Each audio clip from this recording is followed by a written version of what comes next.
Evening. This shiur Bezrat Hashem will be Leilui Nishmat Meir Simcha ben Yitzchak Zev and Rita Mazal bat Ksiya, Svetlana Golda bat Serach, Rafael ben David, and Lehavdil Refuat Yona bat Ksiya and Dvora Elisheva bat Sarah.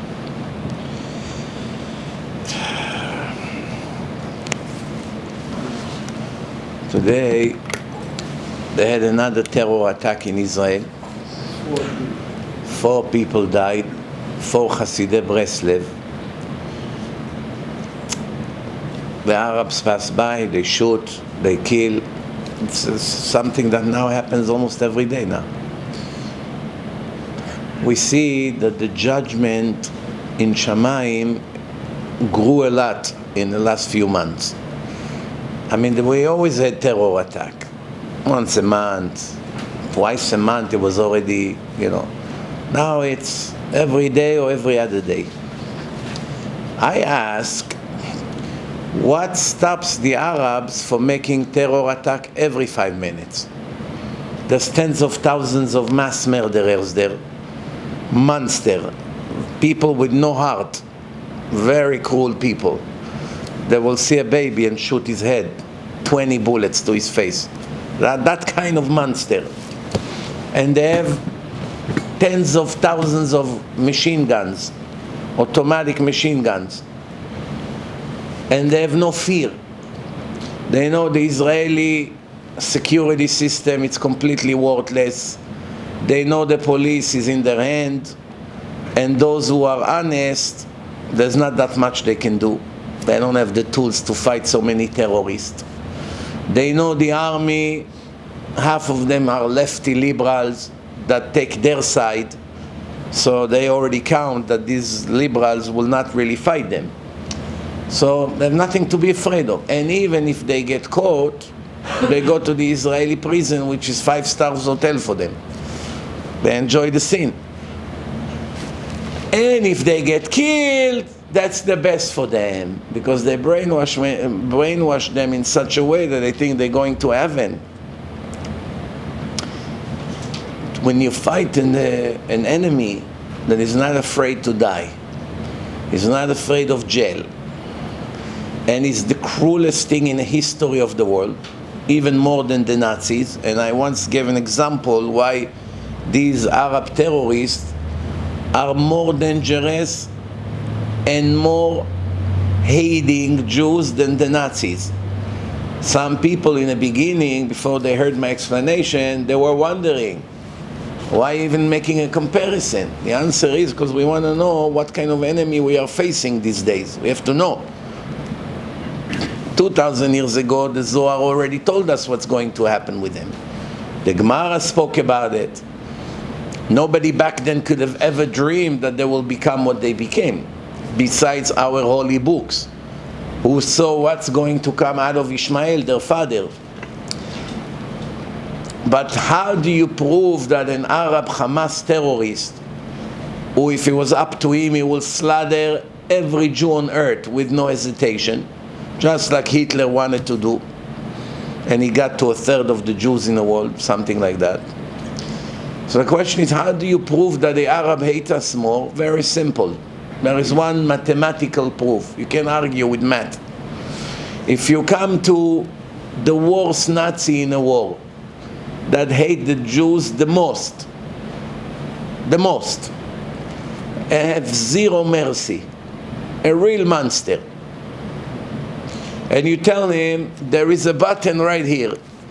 If you press on this button, you will kill 1,000 Jews in less than 2 minutes. They will choke to death. But you're going to lose your left arm. From now on, you're going to have only one hand. The left arm, we will have to chop it off. So you live the rest of your life, 40, 50 years with one hand. Do you know one Nazi that will agree to something like that? No one will agree. No.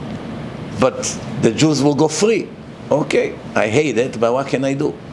But I'm not giving my hand. I'm not losing my hand. I'm not losing my finger. He won't agree to sacrifice anything from his own comfortable life or body in order for him to kill those who we hate so much, the Jews. He won't agree. But if you come to a Hamas terrorist, all this jihad, Hamas, Hezbollah, all these kind of people, and you tell him, you press the button and one Jew will die, not 1,000, one. But you have to lose your arm. With no hesitation, they will agree. Or even worse than that. You tell him, you press the button, one Jew will die, and you also die. He said, let it be. Scream Allahu Akbar, kill himself together with a Jew. They did it many times. Come and hug him and explode on him, one for one. Even worse than that. If you tell him, you can kill now 5 Jews, but you and your 10 children will all die. You and your 10 sons. You say, even better. I'll take all my sons with me to heaven. So he's willing to sacrifice 10 Arabs to kill 5 Jews. Not hand. All of them will die. And he's proud of it. And what will his parents do after he die? Make a party. Serve baklava, chocolates, pistachios, tea, cakes. Everybody comes like a holiday. Mabruk, mabruk, mazal tov. This is the nation we're fighting for our existence. And this is what the Torah told us 2,000 years ago, that will be the final battle. There are 2 battles right now, which are actually one. One against these Arab terrorists, and one against the liberal, wicked Jews, who took the side of the Arabs. So it's one entity. As far as they're concerned, they want to see the Arabs slaughtering all of us, especially if you're religious. They're not even hiding it. See, the anti-Semitism now in Israel is beyond words. Yesterday, one chassid sitting on a bus, and some low-life woman, a real lousy monster, started to curse him, to attack him. Parasite, why don't you go to the army? Why don't you go to work? Apparently, everything she blamed him for, it was all wrong. And he told her, why you assume that I didn't go to the army? Because he has scarily pairs, you know. He looks to me in his 30s, this guy. So he said to her, why do you assume that I didn't go to the army? She said, because you people don't go to the army. He said, I actually went to the army and I was a general. And I was in one of the elite units. So you should go to work. He said, I'm actually working, I'm a lawyer. I'm working. Where? In the prosecution office in Tel Aviv. He's working for the prosecutor. He's a lawyer, criminal lawyer. Why do you assume that this? And then when she realized he went to the army and he works, now comes her next weapon. But why do you look like that? He said, what do you mean like that? Yeah, you have this yarmulke and this. He said, I'm in a democratic country. I have the right to dress as I wish, just like you have. Just like you. She didn't stop. Then she started to curse him. All right, it ended like that. And someone obviously was filming it, his friend. It went viral. I don't think there's one person in Israel today that didn't watch that video and didn't discuss it. Why do I bring it up? You have cases like this, you have hundreds per day that Haredim are attacked in Israel, just like Nazi Germany. In Nazi Germany it started like that, and you know how it ended. Usually verbal abuse turns into physical abuse, violence. Violence turns into murder. Murder can turn into genocide. History proved it hundreds of times.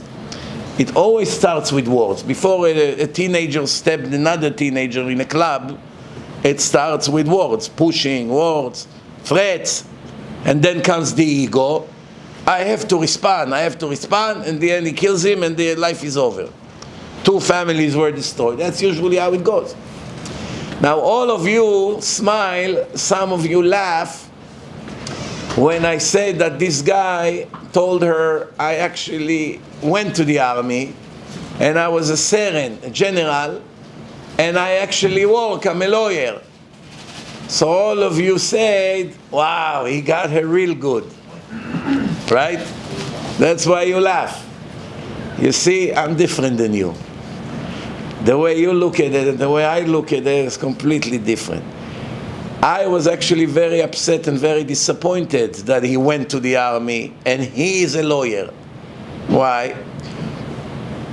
When you go to the army, completely from Orthodox religious guy, what are the chances that after 3 years you'll come out of the army religious? Less than 5%. Less than 5%. 95% of the religious soldiers leave the army without a yarmulke, without Shabbat, without kashrut, without anything. After the army, they turns into almost 100% like goyim.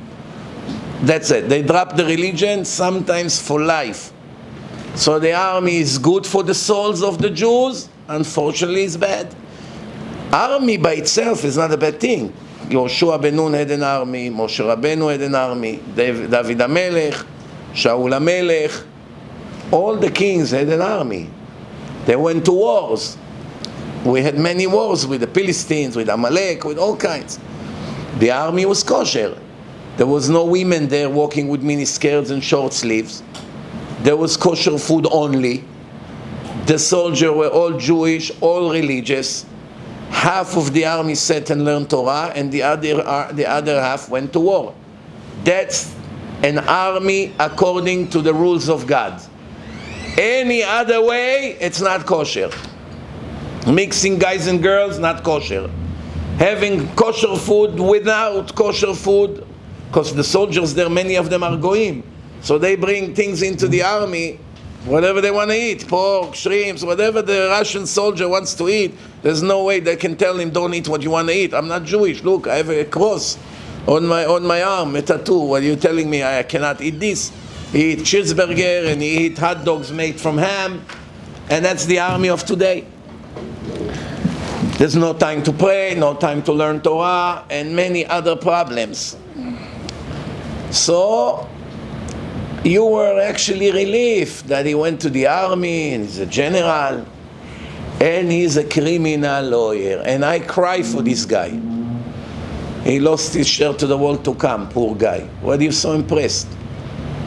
Why are you so admiring him? Are you allowed to be a criminal lawyer? Criminal lawyer is one of the biggest criminals on earth. What laws the criminal lawyers of Israel go by? Any one of their laws is the laws of Hashem. All the laws are against Hashem. It was designed to be the laws of the Goyim, the British, the Turks, the Ottomanim, and many Americans. The laws of the land of Israel, it's not the law of the Torah. It's not the law of the Torah. It's completely contradicting the laws of the Torah. Every day, there are thousands of verdicts by judges in Israel, wicked judges, mechalelei Shabbat, ochlei shfanim vechazirim, gays, total lefty liberals with horrible corruption and horrible ideology that makes rulings that make Hashem furious. Thousands of cases per day. They send innocent people to prison. They take children from the righteous parent and give it to the wicked parent after a divorce case.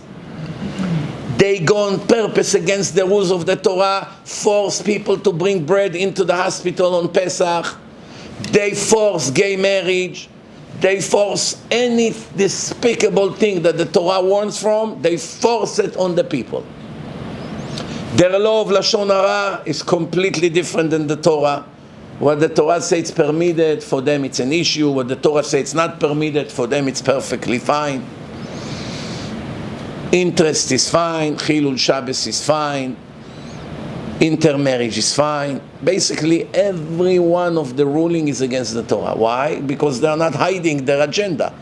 They will do everything they can, as they announced millions of times already, to turn Israel to a free, secular, universal country with no religion. Meaning we don't want Judaism. Right now it's still considered a Jewish state, but they don't want Jewish. They want to take out the Jewish. They claim they want democracy, but there's really no democracy in Israel at all. There's no democracy at all. There are different kinds of classes among the citizens. Haredim are the last one in the list. Even Arabs are above Haredim. The Arabs have much more rights. I'll give you an example. If you go to a lefty liberal lawyer in a prosecution in Tel Aviv, let's call her Nirit. They have all these names, you know. So Nirit, she will see someone with a beard, with a big white yarmulke, dressed in a certain way. She will say to him, how come you and your friends, the men sitting here, and all the women sits over there? That's racism. That's adrat nashim. How come you do this, and how come you do that, and how come this, and how come that, and why you dress like this? He would answer, I'm a Muslim. Oh, I'm sorry, Mr. Muslim, that I offended you. Oh, democracy, people's freedom to express their faith, I totally respect it. All right, sounds very convincing. Wow, such liberalism. They're so pro-Muslim, wow. When a religious Jew will say the same thing, fascist, racist, we will do everything to eliminate you. Why? It's freedom of religion, not in this place. That's what's happening every second. So, this guy is a criminal lawyer. Every day he works on prosecuting Jews according to the secular wicked laws. They are innocent people. He sends them to jail. Things that the Torah forbid, he runs after to allow. He has a boss, another lawyer, and there's another one. In the end, it's all lefty liberal people with a very precise agenda. Everything except Torah and Judaism. This is not welcome here. So he works for someone to do any violation against God. So why are you so proud of him? Just because some lowlife insulted him? Why he became the hero? It's not an hero. Everyone who goes and work in prosecution and prosecute Jews in a secular court or in a Goyish court is the biggest rasha in the world. You're not allowed to step into a secular court. You're not allowed to put mezuzah over there. If you sue another Jew over there as a prosecutor or as a Jew that sue another Jew, immediately you lose your share to the world to come. And you are a moiser. No one is allowed to say hello to you. No one is allowed to marry your children. No one is allowed to do business with you. They're not allowed to let you pray with them in a synagogue. They have to kick you out. You completely banned for eternity, for life, isolated. You're in a total cherem. Why? Because you're moser, a trader. This nice guy that know how to talk because he's a criminal lawyer, according to the Torah, is the biggest rasha on earth. I don't know him personally. He became the hero of the Haredim today. Do you know why? Because the Haredim have no idea about halakha. They're so ignorant, most of them, that they have no idea what's right, what's wrong. That's their hero. A criminal lawyer that works in Tel Aviv with all the gays and all the anti-Torah. That's what we became. Besides the Bnei Torah in yeshivot, other religious people have zero knowledge in Judaism. Total corrupted ideology. Complete ashkafa of goyim completely. Admiring people from the university, it's the biggest shame. Let's see you telling Rav Shach, oh, someone insulted a criminal lawyer, look like a chassid with a peot. You would get what's coming for you. Or Rav Avigdor Miller Zatzal. Or any Gdol Torah Amiti throughout the generation. Throw you out of the door. This is your hero? That's what's happening. Same thing here in Borough Park. The heart of Chassidut of New York. Tens of thousands of Chassidim. All of a sudden, a woman decides she wants to be a criminal lawyer. Judge in Manhattan. Judge sending Jews to prison and things that the Torah completely allow. Releasing Muslim racist murderers for hate crime because she doesn't want to show that she's a Jew. She goes against Muslim. So a murderer that tried to kill a chassid in the middle of the street in Borough Park, according to the law, should have been minimum 15 years in prison. She released him after a few days. There's no proof it was a hate crime.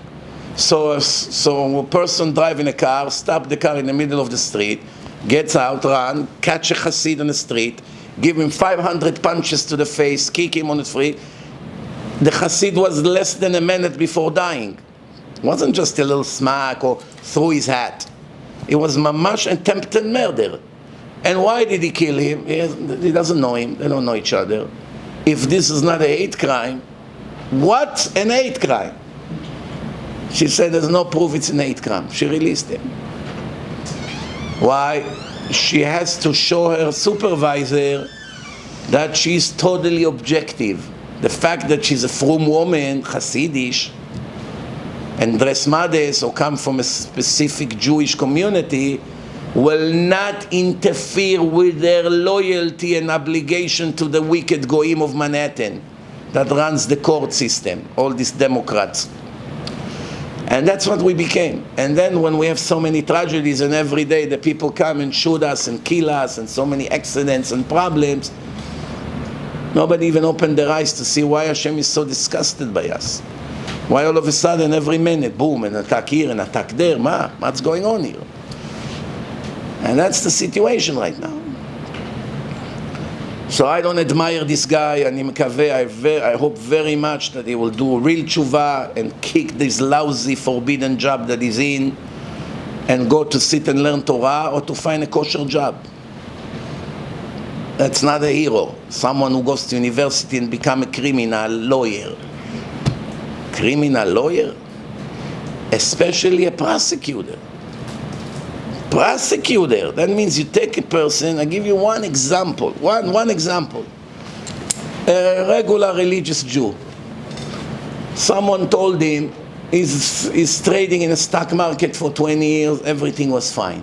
One day, someone told him, listen, my father is a vice president in this big company, and they are going to now announce that they have a new device that they invented that's going to change the world. What? Tell me about that device. It's going to do this, it's AI, you're going to be able to do that and to that. It will save the businesses, thousands of employees. They can save so much money. It's going to help the handicapped. It's going to help a lot of people. Immediately after you found out this information, you ran quickly and bought their stock. The stock is $5 right now. You bought 100,000 stocks for $500,000. Shares. 100,000 shares. Multiplied by $5 a share. $500,000. Waited a week. They came up with the news about the device. The stock rise from $5 to $15 overnight. Your $500,000 became $1.5 million. You sold the shares, the stock, you made $1 million. According to the Torah, did you do anything wrong? No. Nothing wrong. Hashem wanted to send you $1 million. he got this person to come and tell you about his father's company. You were smart enough to understand what it means, and you went and bought stocks and sold it. According to United States rules, and also Israel rules, not Japan. In Japan it's legal. But here in America and in Israel, they decided that it's inside trading, inside information. You were not allowed to act on inside information that you heard from someone. You're not allowed to act. So now, you bring a Jew, religious Jew, can be a rabbi, can be someone who teach Torah for years, can be a very holy man. He wanted to make money, and he made it legally according to the Torah.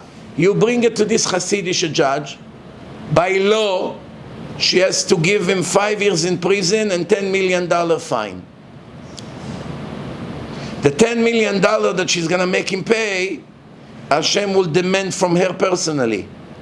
She caused him $10 million damage to an innocent person. She owed him $10 million. She doesn't know it. She doesn't know what's coming for her about all her rulings. She thinks, I work for United States. So she get herself into a horrible situation, because every time she get money out of an innocent person, she is liable for that money. She caused him the damage in Shamayim, because she had never permission to work for such an entity. But that's not even the biggest problem. There's a much bigger problem. Now this innocent person will go to jail for 5 years. His children will grow up without a father. Their wife will be like a widow. And the children without the father in the house, there's a much higher chance they go off the derech. They leave the religion. They're not doing good in school. They depressed. They sad. Someone offered them drugs. You know how the next thing, they're on the street. That's it. The yeshiva kicked them out. And these 3 boys turns into secular, bitter, anti-religion boys. Why? Why God sent my father to the jail? That's how they look at it.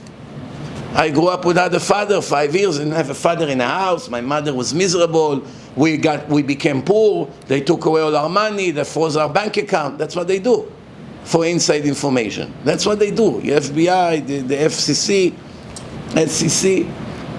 And now those 3 boys will marry Goyot. And they will have children.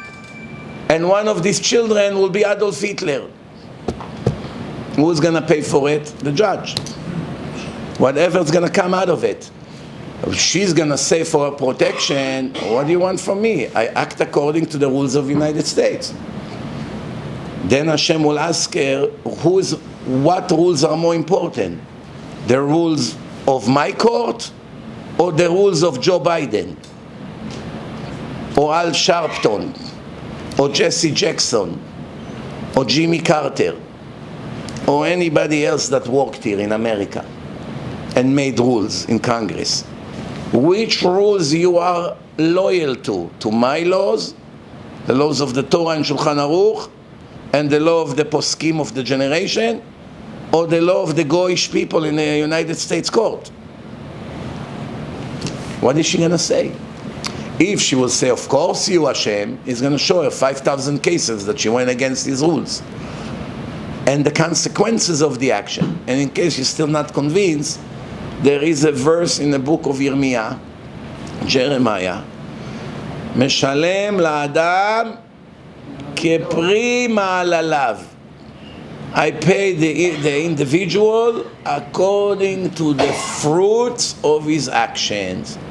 Not according to his actions, according to the fruits of his actions. Meaning, you build the yeshiva, you're not just getting paid for the $1 million it costs you to build that place and renovate it. No, that's one reward.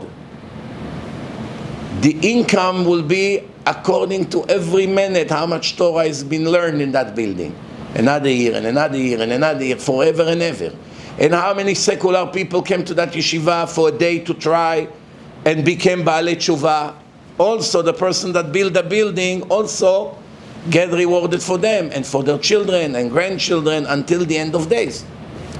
And if he build a club, working on Shabbat, drugs everywhere, shrimps and pork everywhere, intermarriage everywhere, abortions everywhere.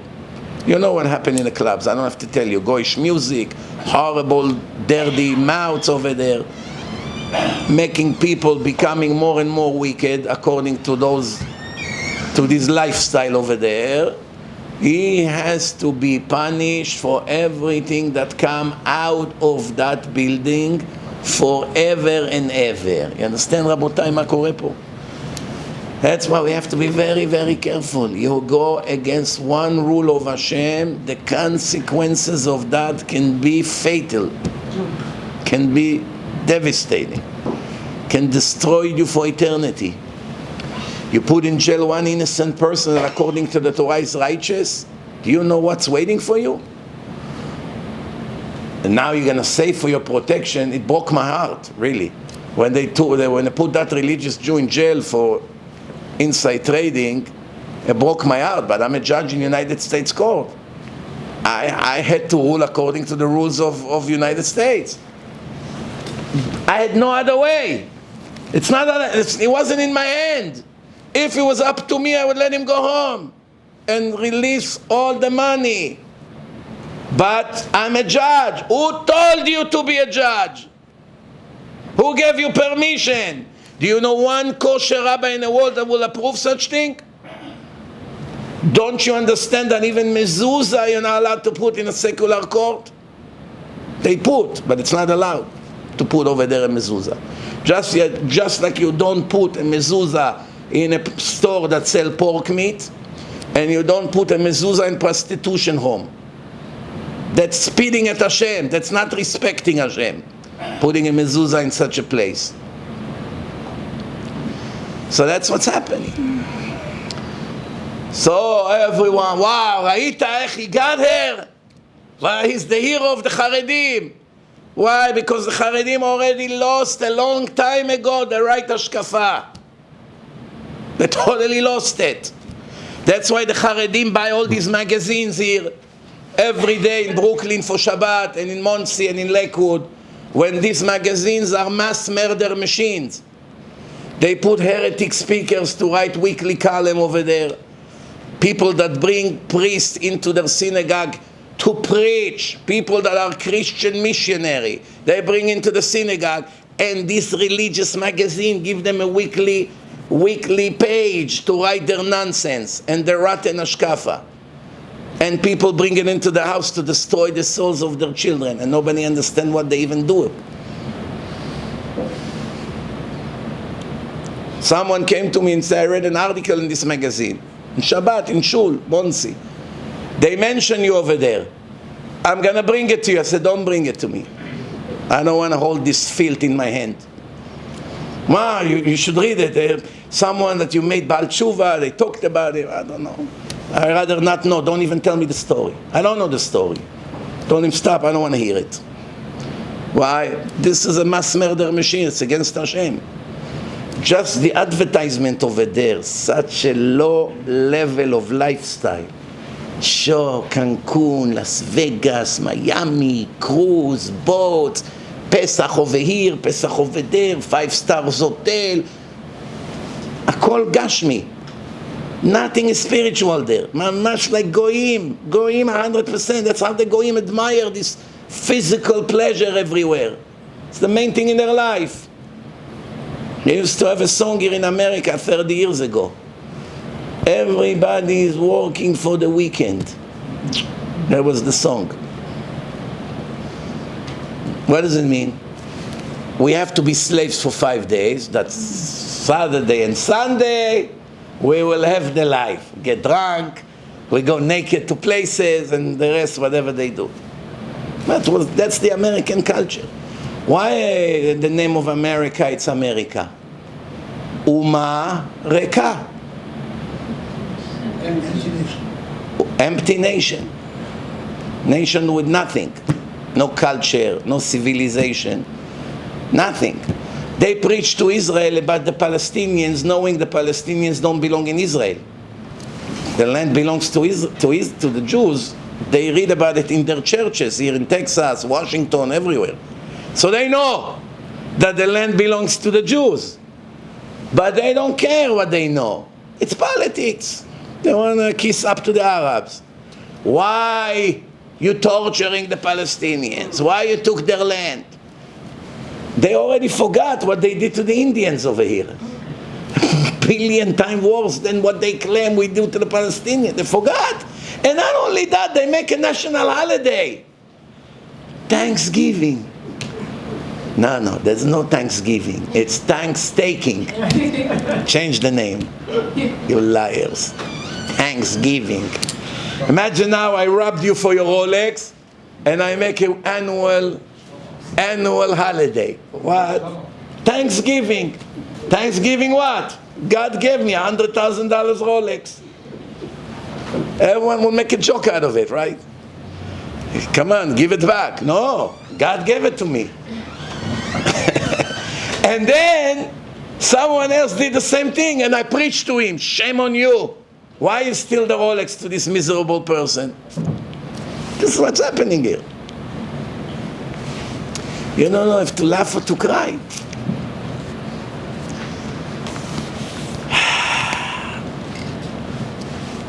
On Shabbat, we saw exactly what does it mean to be a politician.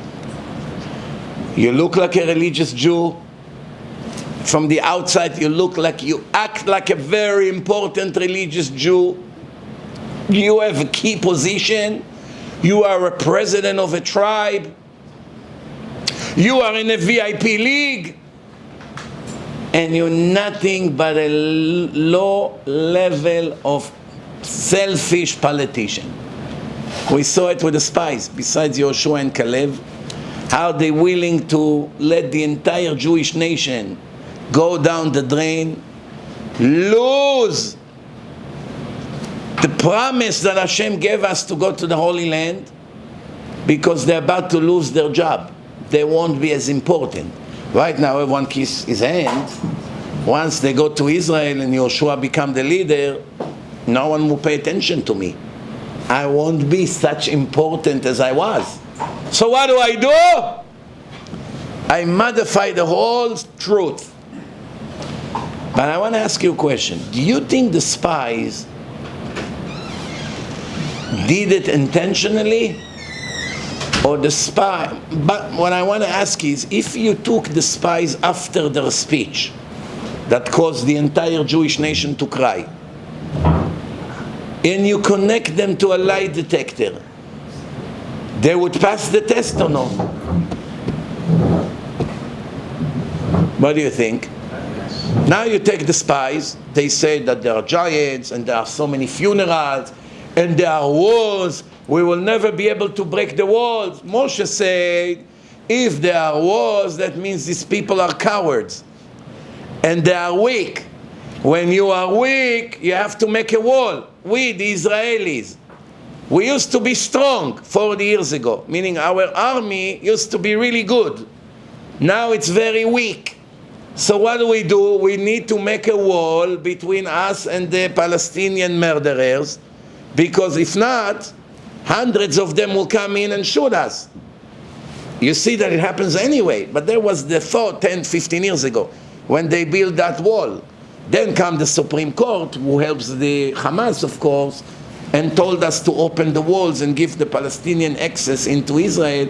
And that day they already had a massive attack. The day they took out a part of the wall, they already attacked us that day. They didn't wait a day. So when you have a big wall, that means you're weak. Someone that lives with confidence that no one will dare to hurt him, does he make around his property a big wall and cameras and guards and security? No. Why? Who is going to dare to mess with me? But when you have so many walls and so many security measures, that means you're shaking. Right or wrong? That's what Moshe said. It wasn't my opinion. And what did they say? They are massive. We won't be able to break through these walls. We have no chance. Now when we connect them to a lie detector, I promise you they would pass the test. When they spoke about the giant, they will swear with the Torah that it's true. There are giants. When they spoke about the walls, they will swear there are walls. When they speak about so many funerals, there were funerals. Hashem made funerals there. Why? That the goyim will be busy with their funerals and they won't see that there are spies walking for 40 days around the land. You know, in the old days, right away, you see strangers are walking in the land. Immediately, they'll call the police and arrest them. Who are you? Where you came from? Show me your passport. What language you speak? Right away, they'll detect them. I'll tell you a story. I know one guy that he was legal here in America. He had green card, but his wife didn't. Two Israeli people. This story is over 25 years ago. His wife could not suffer anymore not seeing her family in Israel. He told her, if you go, you're not going to be able to come back. You are burnt. They're not going to let you in. Someone told her, don't worry. You pay $2,000 and we will smuggle you through the Indians in Canada. Somewhere, I don't know exactly, there's a lake, river, some town in the end of the world. 2,000 back then was like almost 20,000 today. It was a lot of money. In those days, I used to pay rent $500 a month for 2 bedrooms. 25 years ago in Queens, in Main Street. Now it's probably $2,500. So 5 times more. It will be probably like 10,000 today. But Baruch Hashem, her husband was pretty wealthy. He's willing to pay someone to bring her in. And they did. How the immigration caught her? The people in that town were working for the immigration. The immigration told them, every person you see is a suspect. You have suspicion towards him. Looks like a tourist, doesn't belong to your town. Is a stranger in town. Give us a call. Every illegal person that's smuggled into the United States that we will catch, we will give you some kind of a benefit. I don't know, money, whatever they gave them. As soon as she came in, she walked to a supermarket. The cashier called the immigration. By the time she went out to the parking, she was already arrested and sent back to Israel. Why is it? Everyone detects someone stranger. What is this? Who is this woman? It's a small town. Everyone knows everyone. Excuse me, who are you? Where are you from? She started probably to speak with her Israeli accent. So, oh, really? Have a nice day. Welcome to America. Hey, Joe, I got someone for you. White Chrysler. Hurry up. Tov. Pick up your check later. That's how it was. So over here, Hashem makes a lot of funerals that they don't have the mind now to pay attention. They're all busy with the funerals. So how did they translate it? It's a cursed land. Eretz ochelet yoshvea. If we're going to move there, we're also going to have a lot of funerals. We're going to die. Look, all we saw is funerals. If you connect them to a lie detector, do you believe what you just said? 100%. We're petrified. We're afraid to go to Israel. It's going to be our burial over there. Now I'm going to tell you a little story, and you're going to understand how we're going to connect the two stories together, the spies and what I'm about to tell you. One woman said, we are very happy from our son-in-law. We got lucky with him. He's a great guy. Every morning, he brings my daughter coffee to the bed. Oh, wow, so lucky. What an important son-in-law. And our daughter-in-law is such a klepte. She makes my son bring her every day coffee to the bed. We can't stand her. Did you hear what I just said? You didn't pay attention. Pay attention or no? I will repeat. She and her husband say, how do you like your son-in-law? Oh, we love him. Such a great guy. We got so lucky with him. Every morning he brings coffee. You have to see how I bring coffee to my daughter to bed. Such a great guy. A real gentleman. Top. What about your daughter-in-law? Oh, I can't stand her. She's a real witch. Why? She make my son brings her coffee to bed every morning. Do you understand now? Two transactions, exactly identical. Reuven brings coffee to a girl to the bed. Shimon brings coffee to the girls to the bed. One transaction, oh, delighted, great, amazing, tzaddik. One, shame on you. Why? Depend if I benefit from it or not. If I got something in it, kosher, approve, tzaddik, I love him.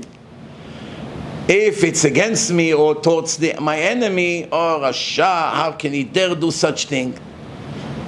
Every one of us, with some very rare exception to the rules, every one of us live in such contradiction every second of our life. Every second of our life. 100%. If you're not convinced, check the jury duty. You take 12 people, sit them in a court. If they are black and the defendant is a black person, he's going to go home today. If it's Hasidim sit there and the defendant is a Hasid, he will go home today. If it's white Nazis, KKK, whatever you call them, and the defendant is Nazi, he will go in today, he will go home today. If it's Israeli and the jury duty are Israelis, or Jews in general, he will go home today. If it's an Arab or any Muslim, and there are Muslims in the jury duty, he's going home. That's how O.J. Simpson went free, and many other cases. So you may say, wait a minute, those are regular citizens. This one is a tailor, this one is a driver, this one is a doctor. What do they know about judgment? What do they know about the court? Obviously they're not objective, they're not professional judges. You need real judges, like in Israel, 3 judges sitting in a court. Oh yeah? So let me tell you a story.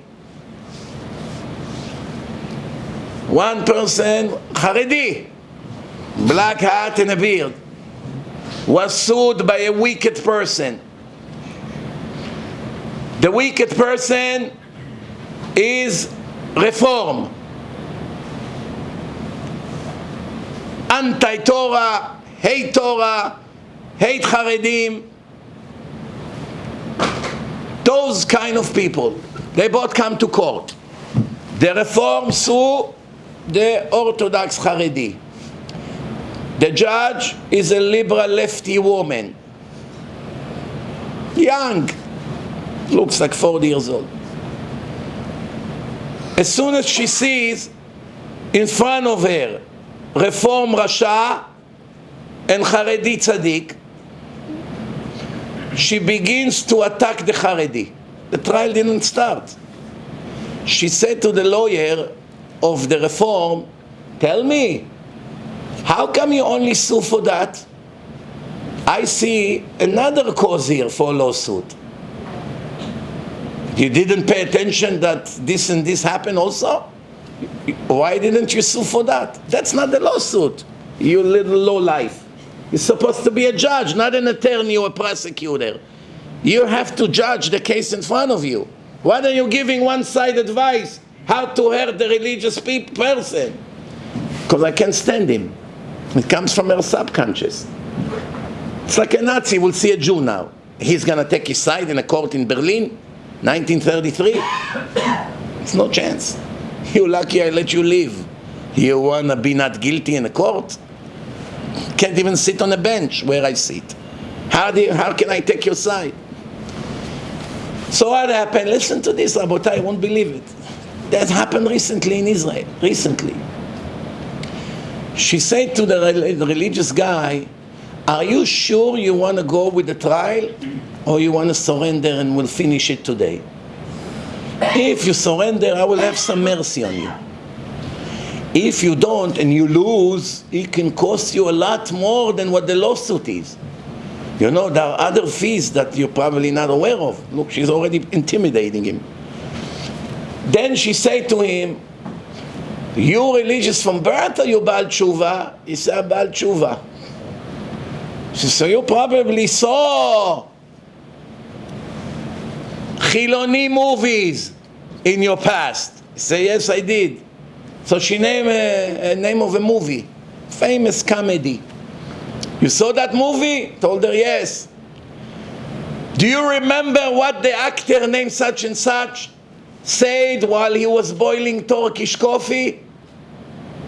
He said, when you make Turkish coffee, you have to know exactly when to take the coffee off the fire. A second before it spills out. It's overflow. That's your situation right now. It's about to boil and spill out. You sure you want to go on with the trial? He already realized the case is already finished before it started. She doesn't want to see evidence, nothing. She decided to finish it right away because she saw a religious person. So he said, let me go speak to my lawyer outside. He goes out. The lawyer says, it's a done deal. Better to surrender and pay a smaller fine than to go with them, because the more you fight with them, the more they will bury you. This is right now the situation in Israel. Yes, exactly like that. If you're going to find one judge that is objective and he has nothing against religious people, good luck with that. Check 1,000, you won't find one. They watch television all day and all they hear Haredim, Haredim, Haredim, Haredim, Haredim. They hate the Haredim. He's a judge, he's a human being. What do you think? Whatever he watched on TV already made up his mind. Put a hat on and go. Huh? You should put a hat on and go to the court. You think they're dumb? What do you think the judge does before you come to his courtroom? They first see the document and they Google who you are. Especially if you're someone famous. Some kind of a president or something. They Google, they check what the articles about you. They want to know as much as they can. That's how they make their verdicts. So, when your son is serving his wife, giving her coffee to the bed, she's such a witch. She's taking advantage on my son. We can't stand her. But when your son-in-law does the same thing to your daughter, it's so great. That's what the human being is all about. And that's what I've been trying to educate my listeners for almost 30 years by now. That if you will be like that, you will never be righteous. If you will be a politician, I judge based on he's with me, with my group or not. You know, there is a bird called chassida. Chassid, chassida. What chassid means? Chassid today means someone that loves kugel, gefilte fish, cholent, fleisch, l'chaim, you know, Torah, davening, you know, and all kinds of other things.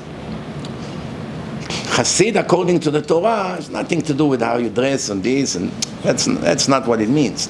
Chassid means above righteous. There is righteous, and there is extra righteous, an upgraded righteous that is also willing to do things that is not obligated. He will always buy the best mezuzot and the best filling for his children. He can buy kosher, half a price. No, I want handmade, and I want this, and I want that. Or what do you? Oh, there's also this. Do that. Do this. The Gemara brings an example of the Tanaim. Now they would slaughter a calf for Shabbat, and then they saw something fattier, better. Immediately they put this away and took the better one and made. Why? For Shabbat, we want the best. And there are many other examples like that. That's called midat chasidut. There is a bird, they call her chassida. What kind of chassida she is? Satmer, Bobov, bells, I don't know. But she's chassida. Why they call her chassida? We'll find out in a minute. Chassida. Chassida, okay, you know what, I'll tell you, since you have no patience to wait. I'll tell you. Okay, I surrender. So, chassida, because she does chassadim to her friends. There's a group of chassidot. There's this chassida and that chassida. They need help, she always helps. If that's the case, she's a great righteous bird. Why she's not kosher? Usually, by birds that attack their victims and murder them are not kosher. Owl, eagle, those kind of birds, they're cruel, they attack, they rip your neck. They're not kosher. Hashem doesn't want us to eat them. Birds that are being attacked, usually kosher. Chassida is a murderer? No. Chassida doesn't attack any other birds. It eats worms and stuff from the floor, you know. So why it's not kosher? Should be very kosher. Kind, full of chassadim, and not a murderer. Why it's not kosher? Because the chassida is a lousy politician. If she's a lefty, she only let other lefties talk. Righties are excluded. Democracy is only for us, not for you. We run the show. You don't have a say. You want to help the poor? Are you from our chassidut? No, I'm from a different chassidut. Go to your chassidut, let them help you. Over here we help only this group. Over here only this group is allowed to learn and to pray. Over here only this kind of people allowed to play basketball. Go to your own community and play over there. There's nothing Hashem hates more than that. Pure racism, and to be honest with you, pure stupidity. Because if you're a little bit clever, if you learn Torah, you would already know that Hashem cannot stand you. So why you go on with this racism and politics? Why? Why? Yetzirah. What do you think? That a racist, he doesn't know that what he does is wrong? He does. Why he continue to do it? Yetzirah. Just like the person that eats too much. Yetzirah, he knows it's bad for him. He knows he's gaining weight and it's hard and he cannot walk up the stairs and he gets all kinds of other diseases already on the way and he still cannot stop. He knows this Goya will destroy his life, but he can't stop. He knows the smoking grass destroying his brain and destroying his life and he can't get married already for 8 years, but he can't stop. He's a weak character. Weak character. Sometimes you have sons, you warn them not to start with cigarettes. Needless to say, drugs. You give them speeches, you preach, you try, you do all kinds of things. And in the end, they do it anyway. Why? Peer pressure. Friends, be a man, kadima, don't be a loser, try one. No, I'm good. Listen, you want to be with us? You have to be with us all the way. We don't accept you one leg here, one leg there. And that's how they do it, and that's how all the kids go off the way. Destroy their life. When I was a child, my father warned me very much, with serious strictness, never to dare to smoke cigarettes. And he used to give me an example from him how much he suffered because he's addicted to cigarettes. One time we had to walk more than 3 hours to look for a pack of cigarettes because there was a strike in Israel. And you know, after a meal, they must have a cigarette. They must. They'll burn the country if they won't get a cigarette. And we walked from one store to another, to another, to another. Oh, we circled the whole city. Sold out, no cigarettes. See, look, you learn how much I suffer. You see? You should never ever touch cigarette. Oh, Baruch Hashem, he did a very convincing job. Sometimes you teach your children how to be, and sometimes you have to teach them how not to be. That's also a good lesson. For instance, sometimes you set a good personal example. You love Torah, you learn Torah, you watch your mouth, you're a great person, and they learn from you how to be. Well, what happens if you're a loser? If you're not so religious, if you're not such a great davener, if you're not such a great learner, so how are you going to teach your kids to be righteous if you're barely 5% righteous? There's so many issues with you. What are you going to do? What are you going to tell them? Learn from Abba? Know exactly where it's going to end. So you have to do reverse psychology. Look at me, what a loser I am. Look at me, how weak I am. You should daven for me. Look. See, you don't want to be like me. Look what I do. Look what I did. Look how I fail. Look how I cannot control myself. Look how much weight I get. Look how much I did this. Look how I cough. Look how much I suffer. I could have had another apartment without these cigarettes. All my money goes to this garbage. I can't breathe. When you walk up the stairs, what happened, Abba? Go, I'll come later. Look, you see how much I suffer? That also work. The child is beginning to worry. Wow, I hope I'm never going to be like that. But he has pressure from friends. So when I used to go to school, that's when they only started to smoke. There was one guy in my class, 8th grade, started to smoke cigarette in the city of Bat Yam. Everyone in Bat Yam knew that he's the criminal of the city. Because he was 13 and a half, started to smoke cigarettes.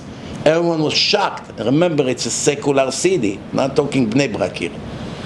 It's not Lakewood. It was a city on a beach with 99% secular people. One guy started to smoke. All parents went crazy. Warned their kids, stay away from him. Be careful from this guy. Later, after a few years, just like you know, when one thing and another one and another one, later on, it became a pandemic. So people used to tell me, no, try one in the army. No, come on, have one with us. Don't be a loser. So I found a good way to answer. I said, no, I'm not the loser. You are the loser. I'm the only winner here. Well, how come? Look at you. Such weak people. You kill for a little lousy cigarette. You're not independent. You have no freedom. You are a slave of such desire. I'm free. I don't need it. I can't stand it. I can't even smell you. Ugh. Disgusting. I worked. You have to come with confidence, but most kids are not like that. A little pressure and they surrender. That's what's happening today. So you want to be righteous? Rule number 1, the truth must be always above what's in it for me. This doesn't exist. I'm not a factory. First, the truth. Doesn't matter who said it. I like him, I hate him. He's a Jew, he's not a Jew. He's a nice guy, he's a bad guy. It doesn't matter. It's not relevant. What you heard now, it's true or not? It's true. Act on it. That's it. No, but that, how this guy dared to tell me such a thing? What difference does it make who told you? You know you have to fix it? Yes. So does it make a difference if this person told you or that person? What difference does it make? You need to change. If someone that he likes told him, he's willing to consider. If someone he doesn't like is not even open to listen, he blocked his mind. Sometimes you want to come to a secular person and prove to him the Torah is divine. If you have a long beard and a sombrero, no matter how much you talk, brilliant proofs, from the minute you open your mouth, he blocked his heart and he blocked his mind. All he thinks about, God forbid that I would look like him, with such long beard and this kind of clothes and this tzitziot, and everywhere I'm gonna go, people will tell me, what happened? You השתגעת? התחרפנת? Who died? Someone died? That's how they react. So right away, you see the first impression, they get very scared. Why? They brainwash their head non-stop. They're very nervous. Now I want to tell you something very interesting, and then we connect everything together. We know that the Gemara in Masechet Brachot, page 63, the Gemara speaks about the Chachamim that sat in a vineyard in Yavne. Yavne, the Sanhedrin, the Chachamim used to be in Bet HaMikdash, in Lishkat HaGazit. Then they saw that there are too many cases of execution coming to the court, and they did not want to execute any Jew, as wicked as he was. So they said, how are we going to do something that will be legal according to the Torah and will make us not kill anyone? No execution in a court. Because we cannot do whatever we want. We have to follow Hashem's instructions. So they sat. How are we going to dismiss the executions? Because anyway, in the end, Hashem gives everyone what they deserve. So why should we be the executor? Let Hashem deal with them. And they came up with a brilliant idea. What's the idea? We have to keep the words of the Torah precisely. Of course, make no mistake, we do not learn Torah literally from the verses. We are not Reform and we're not Tzdukim. The Torah is 1% written, 99% oral. We must have the written Torah, because based on the written Torah, we have all the oral laws. But without the oral laws, you do not understand one verse in the Torah. And you do not understand how to keep one of the 613 commandments. There's no explanation how to do it. There's no explanation how to do tefillin. You know what it means to do tefillin? You have a cow walking here now in the field. Let's call her Susie. Susie the cow. Rabbi Reuven and Rabbi Shimon looking at Susie. How many pairs of tefillin you think Susie will produce? Let's have a bet. I say 50 pairs. I go for 70. Tov, Susie, yalla, shchita. The meat goes to Shulchan Shabbat. Skins, remove the skin, get rid of the head, clean the inside. It's a big job. Everyone take his share. The butcher shop take what they take. Now you have skins with fur. You gotta get rid of the fur. What do you have to do? You have to put them in lime. Lime, it's a white powder that makes it dry.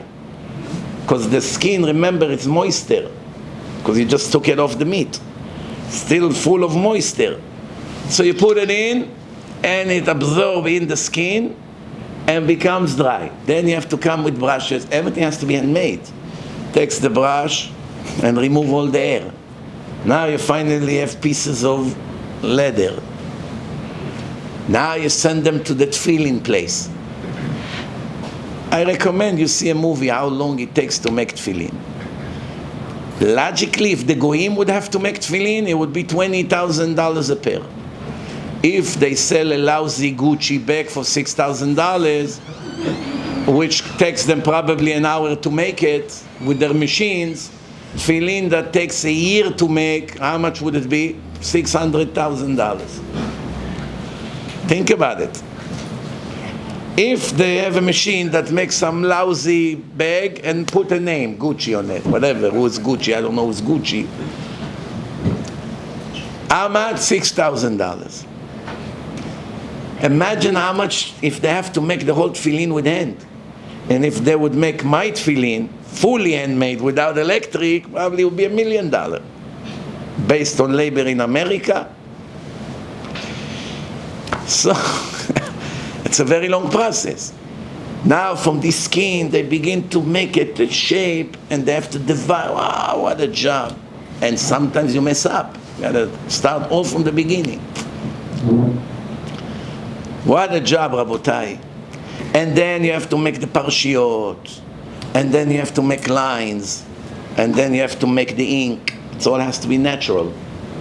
And then they prepare the feather. And then he begins. Aleph. Mezuzah 713 letters. But it's very, very slow. See how slow it is. Little by little. Aleph.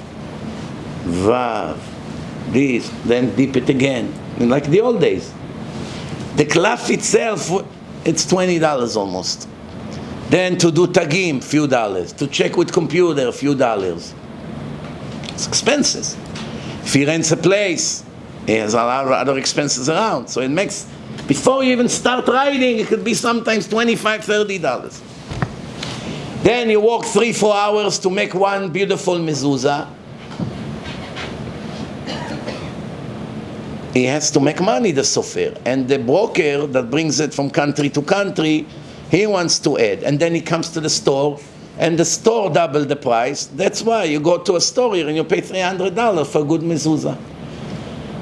But if you come directly to the sofer, you pay a third of it. Why? Because you don't have the broker, you don't have the store.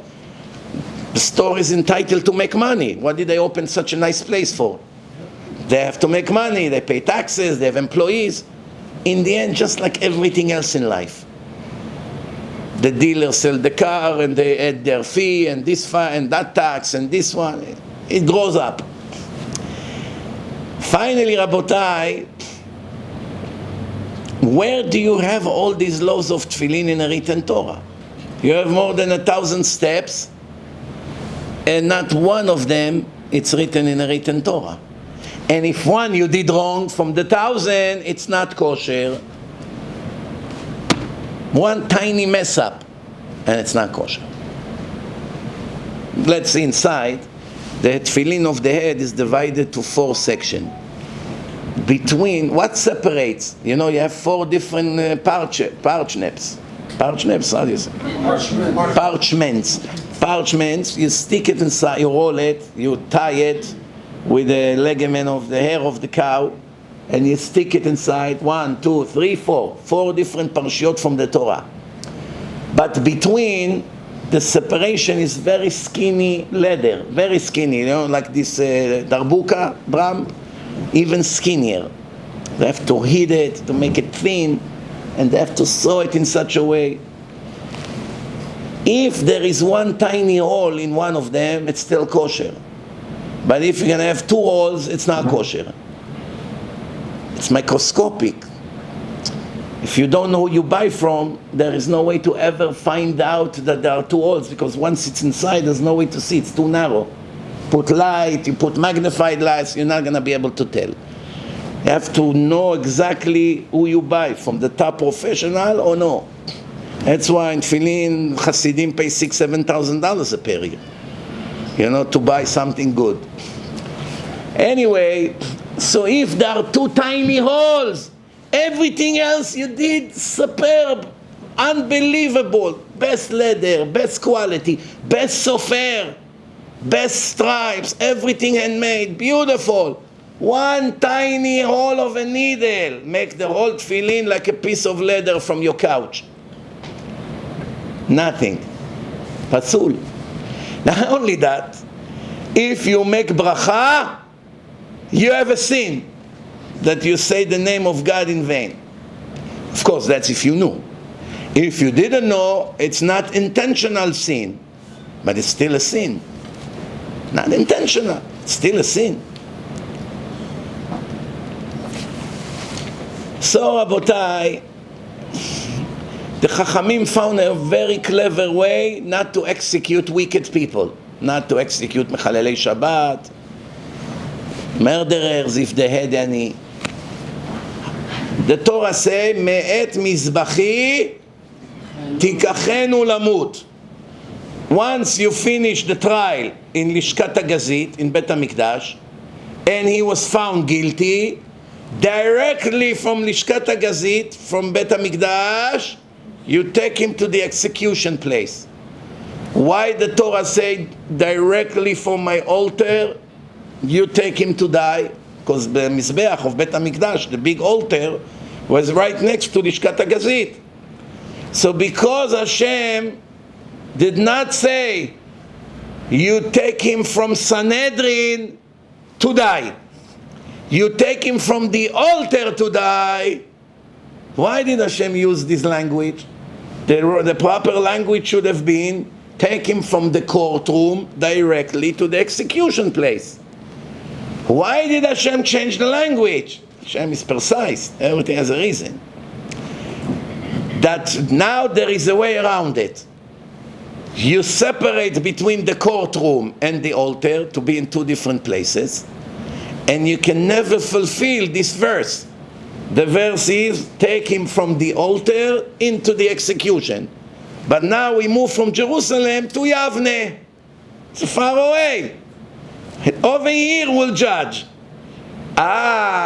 So from here you cannot take him to die because there's no altar. So what's going to happen to all these criminals? Either we put them in jail, or we give them a fine, or we give them warning.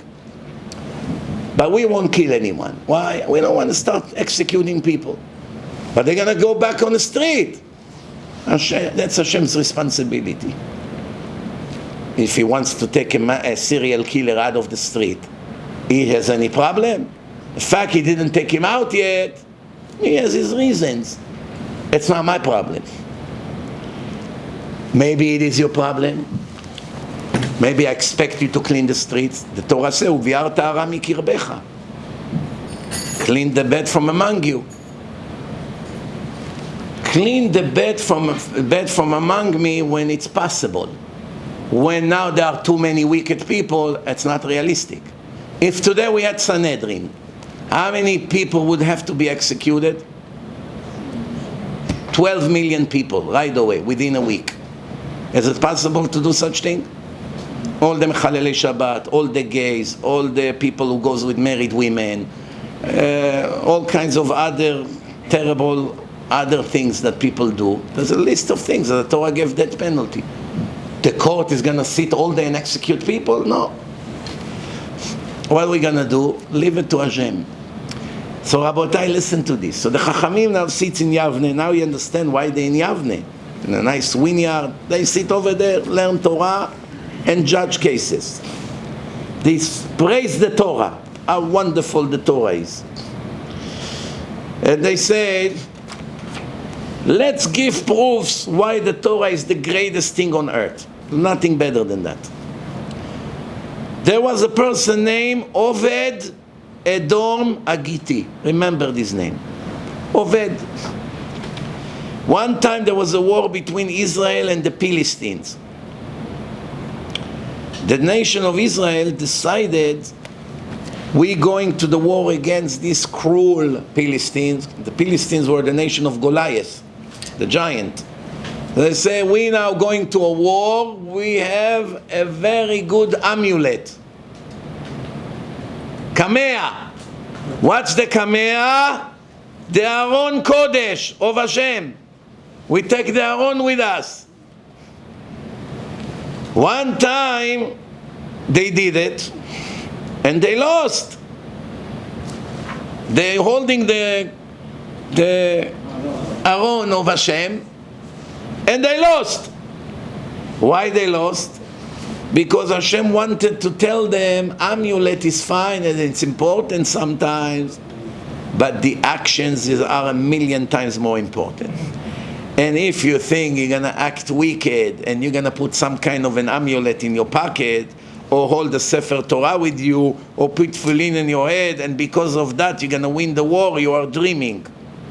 First I check who you are. What do you do in hidden rooms? How do you speak? How do you conduct business? How you dress on the street, especially women. The Aron will not help you. Not only will not help you, the Pilistines stole the Aaron. Big tragedy. Pilistines, this wicked Pilistines, they took the Aaron of Hashem. There was a young guy. His name was, no? What was his name? Shaul. From the tribe of Binyamin. Good, you're waking up.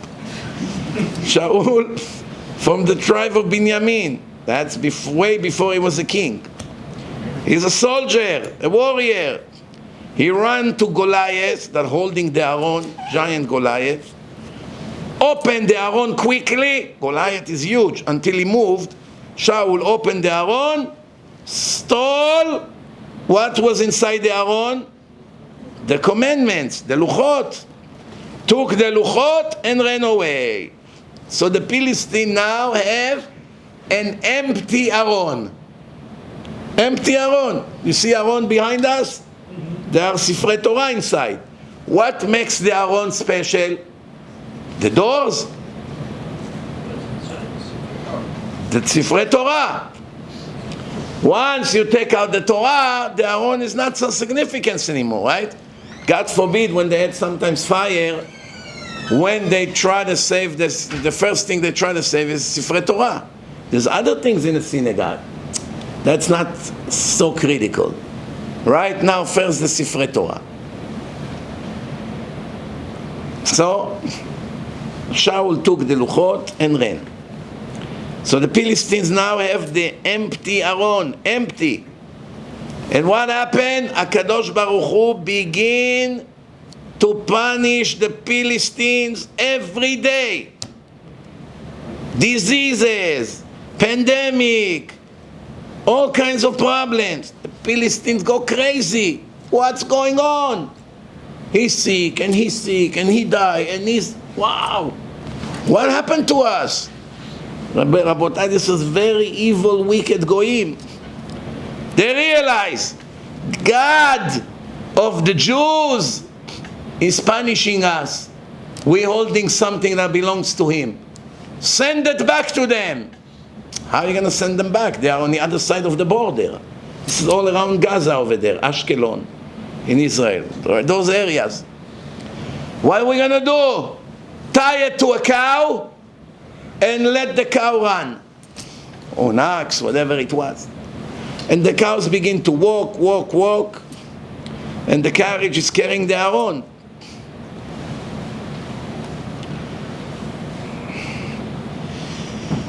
The Aaron arrived to which city?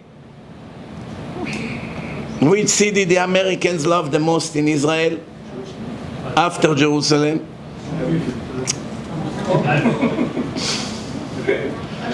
Bet Shemesh. It's all Americans, Ramat Bet Shemesh. Tens of thousands of Americans over there. Baruch Hashem. So, the Aaron arrived to Bet Shemesh.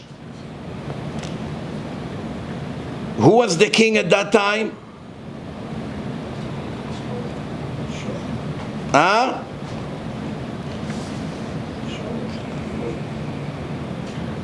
Later Shaul became the king, and later David became the king. Now when David became the king on the nation of Israel, he sent to bring the Aaron from Bet Shemesh to Jerusalem. The Aaron was in Bet Shemesh, empty Aaron, empty. It's time to bring it to Jerusalem, but he made a mistake. One critical mistake. Instead of carry the Aaron with the hands, like the Torah say, Bakatef Isau, the Torah specifically say, you have to respect the Aaron that holds the commandments that I gave to the Jewish nation. So you don't send it with a taxi. Hey, Uber, I have something for you to deliver to Jerusalem. What? The Aaron of Hashem. Come on. Take people, righteous people, to carry the Aaron. And they walk with that to pay respect. They took it with a carriage. It's much easier. The horses go, the Aaron is on the back until it gets to Jerusalem. one of the people that was in charge of moving the Aron, his name was Uzzah. Uzzah. Ain, Zain, Hey. Sometimes it's with Vav. Depends how you write it. Spell it with Ain as well. When David saw that, he said to stop the process of taking the Aron to Jerusalem. Stop! And he was very, very upset that Uzzah died because of that. So David recalculated what to do now. Wow, what am I doing? What should I do? In the meantime, they don't know what to do. It's a big dilemma. He's afraid that other people will die and he doesn't want to upset Hashem. So there was a person, remember what I told you? What was his name? Oved Edom Agiti. He took the Aron of Hashem to his house. Where was his house? Kiryat Yearim. Where is it now in Israel? Telstone. Just before Jerusalem. So pay attention. From Ashkelon and Gaza, by the beach, he went to Bet Shemesh. From Bet Shemesh he went up to Telstone, Kiryat Yearim. A little bit more, another 10 miles, it will go to Jerusalem. But that's probably where the tragedy happened. So now Uzzah took the Aron to his house. Where does he live? Kiryat Yearim. When you go to Jerusalem, pay attention to the sign. You see, before you get to Yerushalayim, on the right side, next to Abu Ghosh, there is an Arab village, Abu Ghosh. Right next to it, you see Kiryat Yearim. I gave a few lectures over there. Kiryat Yearim. They call it Telstone. So he took it to his house. How many months the Aron was in his house? While David is recalculating. How long? 3 months. 3 months. Very good. As results of that, the house of Oved became so blessed. Hashem gave him all the blessings a human being can ask for. His wife and his 8 daughter-in-laws gave birth to 6 babies in one shot. Just like the women in Egypt. Shisha v'keres echad. Miracle, blessing that you can see right away. It's not random, it's not coincidence. See the hand of Hashem. You have 8 daughter-in-laws, 8 sons, married to 8 girls. All 8, 6 in one shot. Within months, he had 48 grandchildren. Today he would say, wow, what a punishment Hashem gave me. How will I help so many grandchildren? Back then they knew to appreciate kids a little better. So now he has a very big blessing.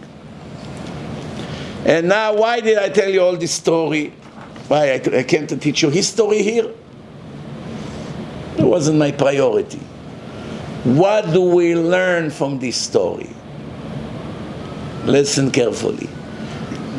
The Gemara says, Ma Aron shelo achal veshata. What the Aron that is raw material, doesn't eat, doesn't drink. You don't have to serve the Aron. You don't have to make a bed for him. You don't have to bring water to wash his body.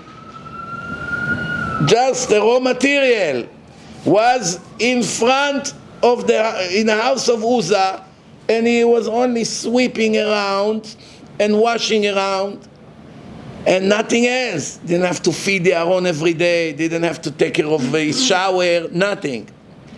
If you host a righteous Talmid Chacham in your house and you feed him and you give him drinks and you give him money, al achat kama vechama, needless to say how many blessings will come to your life. Do you understand the needless to say? Aron is a piece of raw material. It's in my house, wow, unlimited blessing. If you have big chacham come, 1 week is by your house, 2 weeks. run supermarket. What do you like, Rabbi? What bread? What this? Anything special? Ma, you like beer? Cold beer? Something? Maybe no. Whiskey a little bit? No. What can I do for you? You eat this kind of meat, that one, I eat this kashrut. Okay, we usually buy from there, but for you I drive another half an hour. I got it from there, no problem. What else? I have stain on my suit, can you? No, don't worry, bring the suit, here is in the meantime, let me go, I'm coming back. No, you have to go to work. The heck with work! Forget about work. No, I don't feel good, comfortable. You lose money in the business. Forget the business, close the business for a week. I'm now at your service. Why? Because you have beautiful eyes? Because you have a nice sombrero? What? Why? What's the whole concept here? I do nothing for him.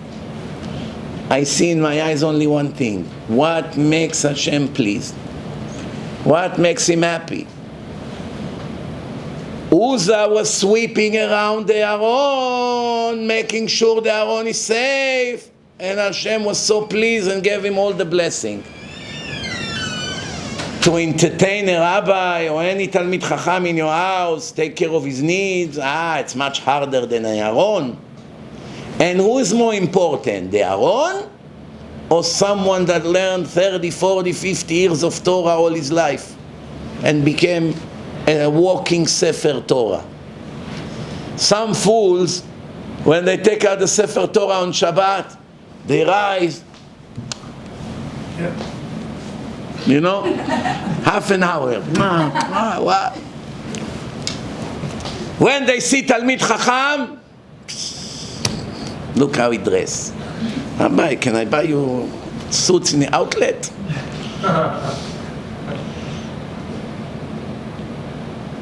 Why? I don't understand. No, you care about the individual. You care about the Torah. Do you know what's the difference between this generation and the previous generation? The previous generation kissed the Torah with the mouth and gave tzedakah with the hand. This generation kissed the Torah with the hand and give tzedakah with the mouth. Meaning only with the mouth.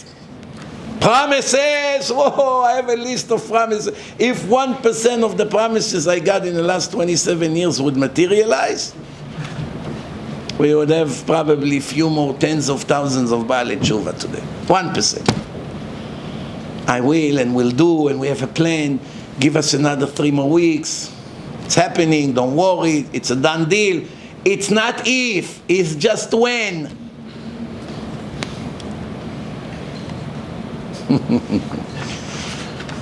No, it is what it is. What can you do?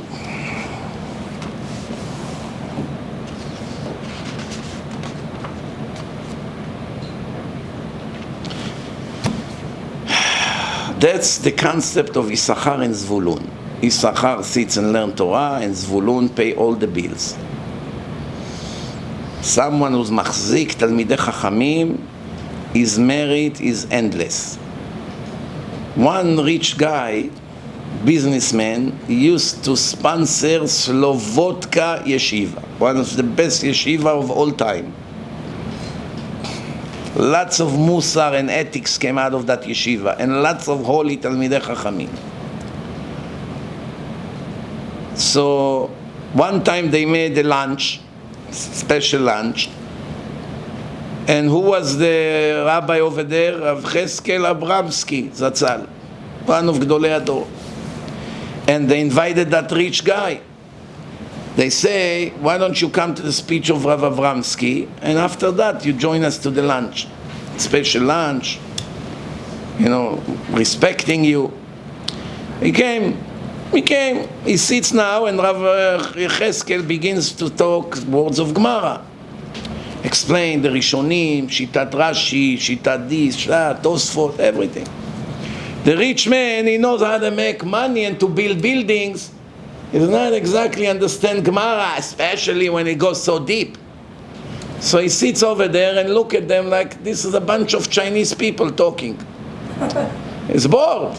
You know how it is. Rich, but ignorant.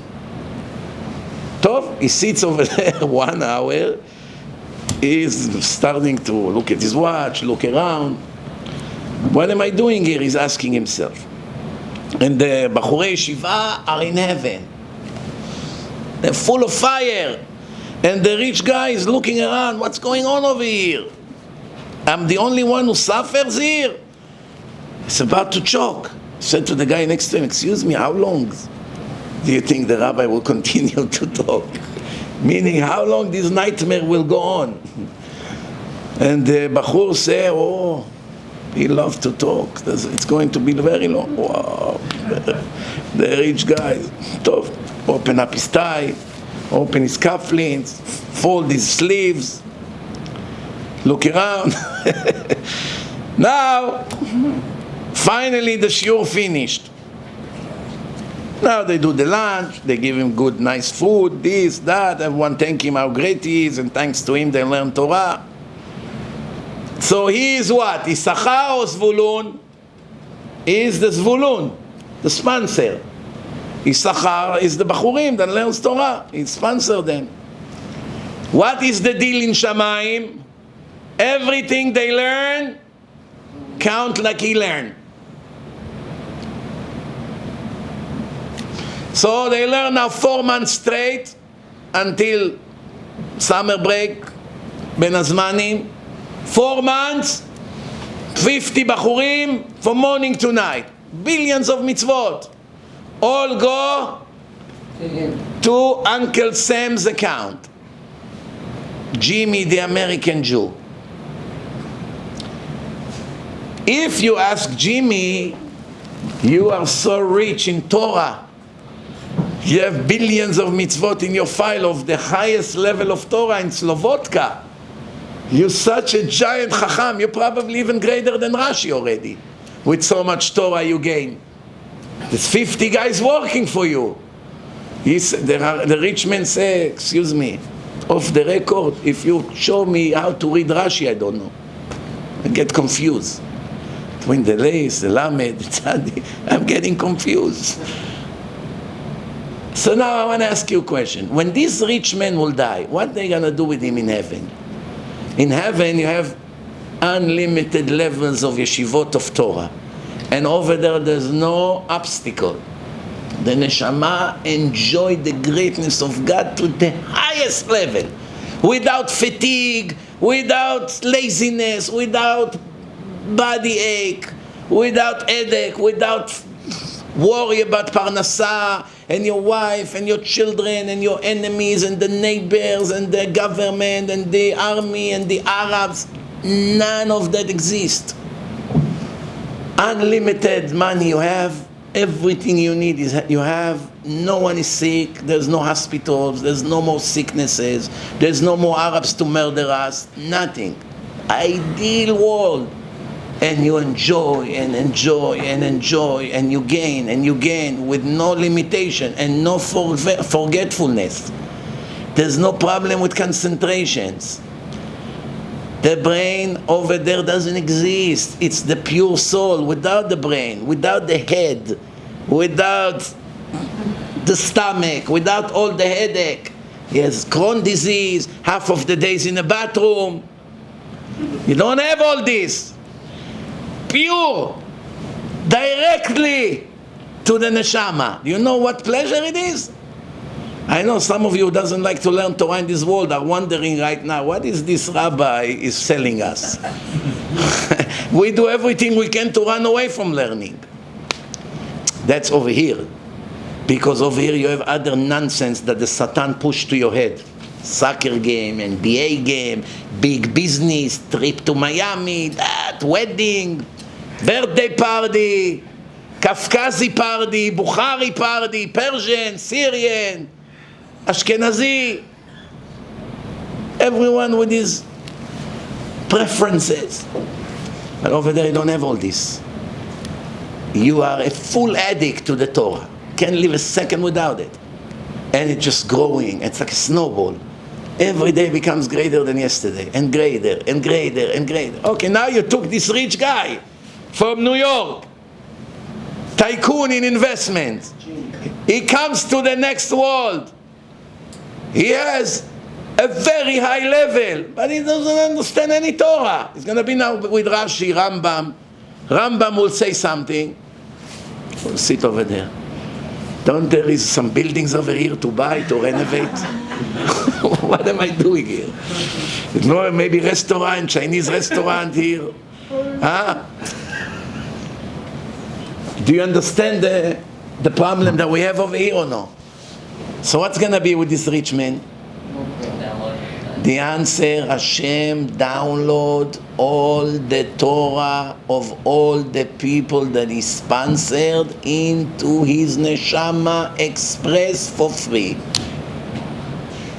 He is now a big giant chacham in Olam Haba, even though he barely learned half an hour a day because he was busy with making money. What about the sins? Sins, he has to do tshuva. Just because you learn Torah, you're allowed to commit sins? No. You have to fix the sins.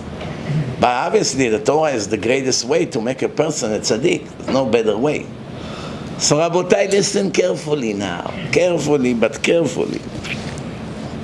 It's written, Betzel HaChochma, Betzel HaKasef. Where is it written? Kohelet, chapter 7, verse 12. What is the meaning of this verse?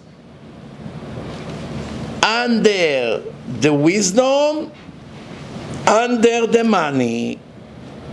Meaning, in this world, it's divided to two different categories. Money separately and Torah separately. But once you go there, Shem combined like two sukkahs into one. And all the Torah comes into 100% into your soul, and you have control on everything that people learn thanks to you. Now, Rav Chaim Volozhin, the student of the Gaon Mivilna over 200 years ago. He was the rabbi that the Russian communists came and told him, you have to teach Russian in yeshiva. Just like they do here in New York. They want you to teach the kids English and history and who knows what else. Math. Why? Because some yeshivot, especially chassidim, they don't want any American influence. Definitely they don't want secular study in the same class when you learn the holy Torah of God. Don't mix chol and kodesh. So what happened? The city starting to bully them. You want assistant? We have Board of Education. We help schools. We help education. We are not racist. We help the blacks. We help the Chinese. We want to help the religious Jews. But we have conditions. We give money. You will teach what we tell you. Just like in the synagogue. I sponsor the shul. Rabbi, make sure you do what I tell you. Buy from here, don't buy from there. Don't give this guy aliyah, make sure you give this guy aliyah. But it's Mechalel Shabbat, close your eyes.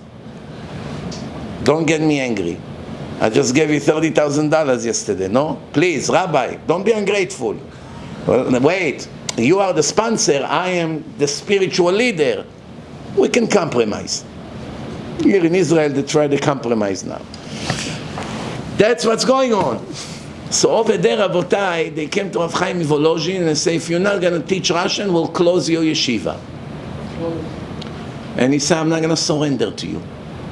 And they closed the yeshiva. And how many yeshivot opened thanks to that? 10. Every big chacham went to a different place and opened a yeshiva.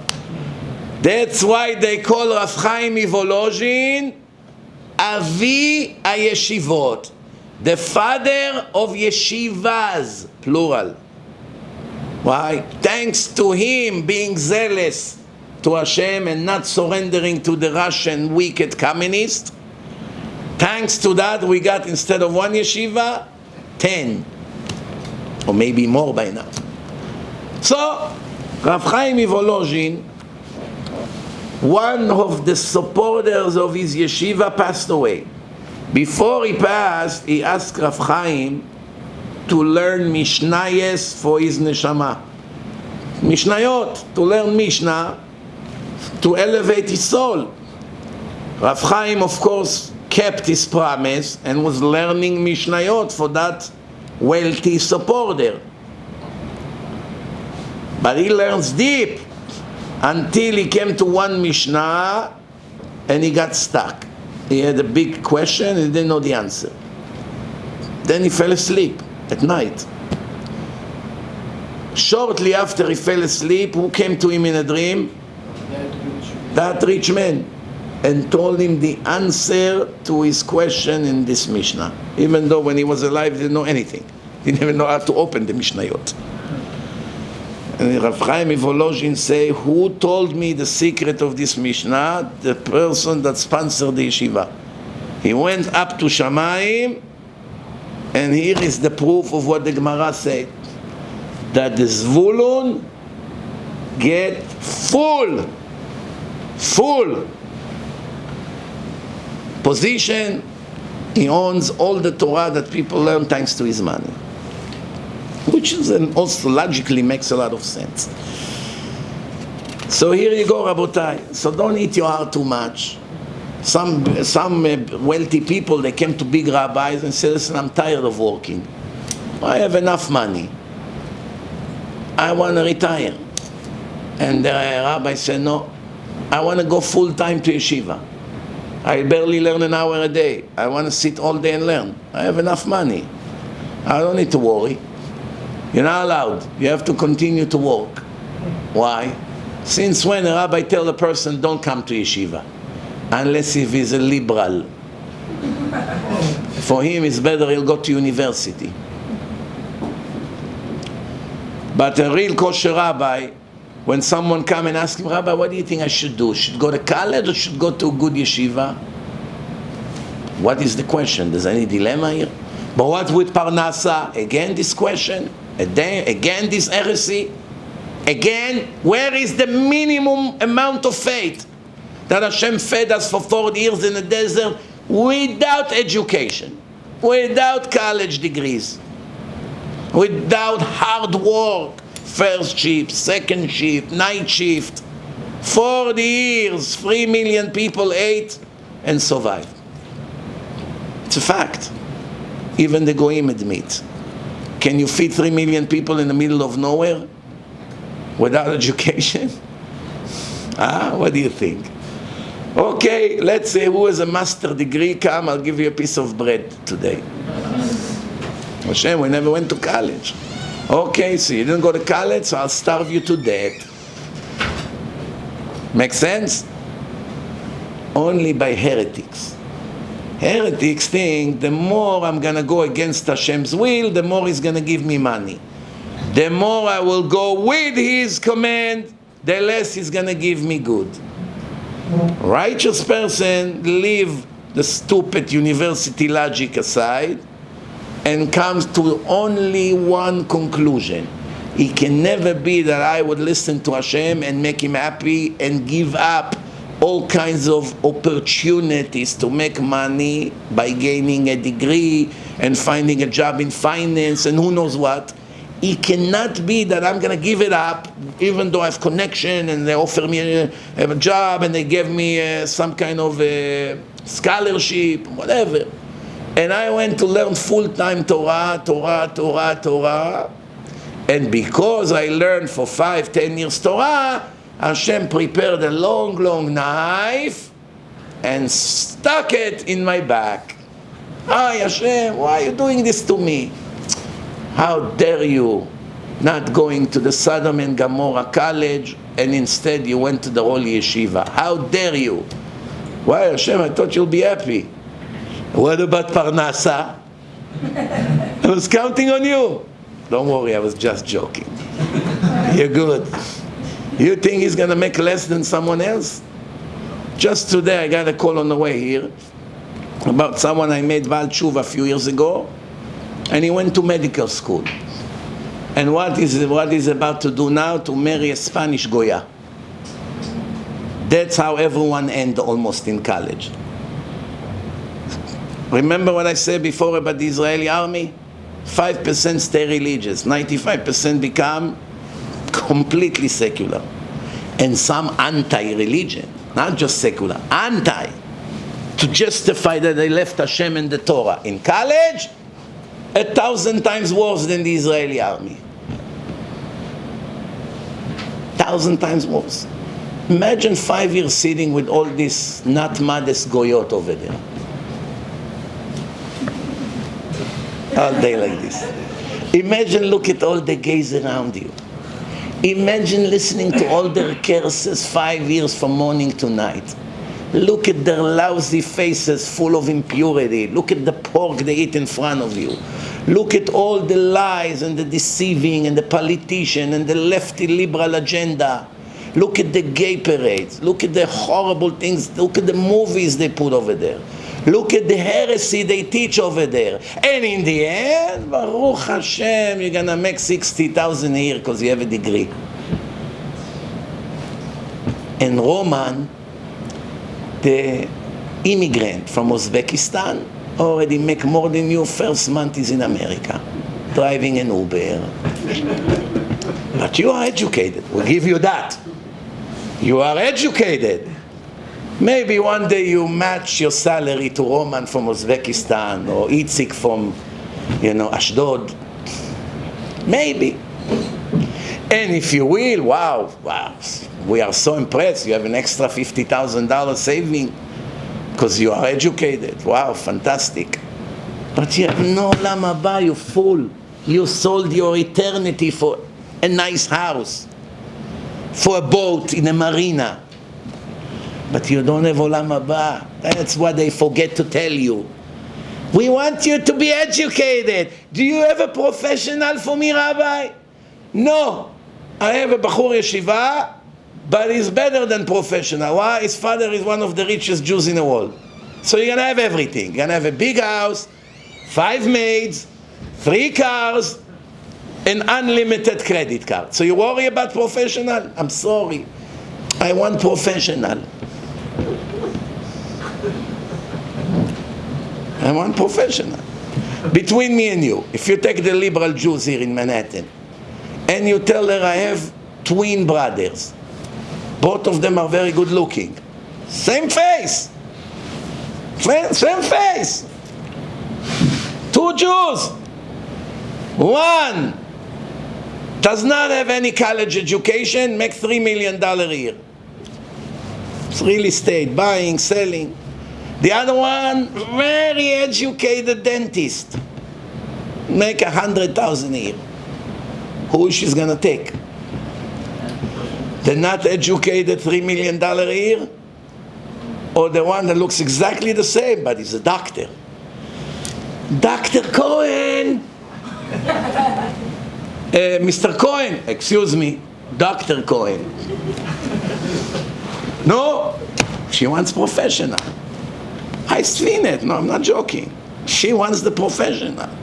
Why? Because that's what they brainwashed her. The rotten society that she lives in, they told her, if you're not educated, we don't want you. Educated with what? With the dumbest thing on earth. With what? Joe Biden is also educated. Hussein Obama is also educated. Every decision of his life is worse than a dog. A dog is smarter than them.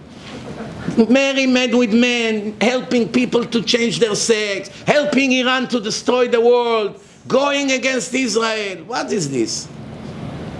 Destroying the world, destroying America.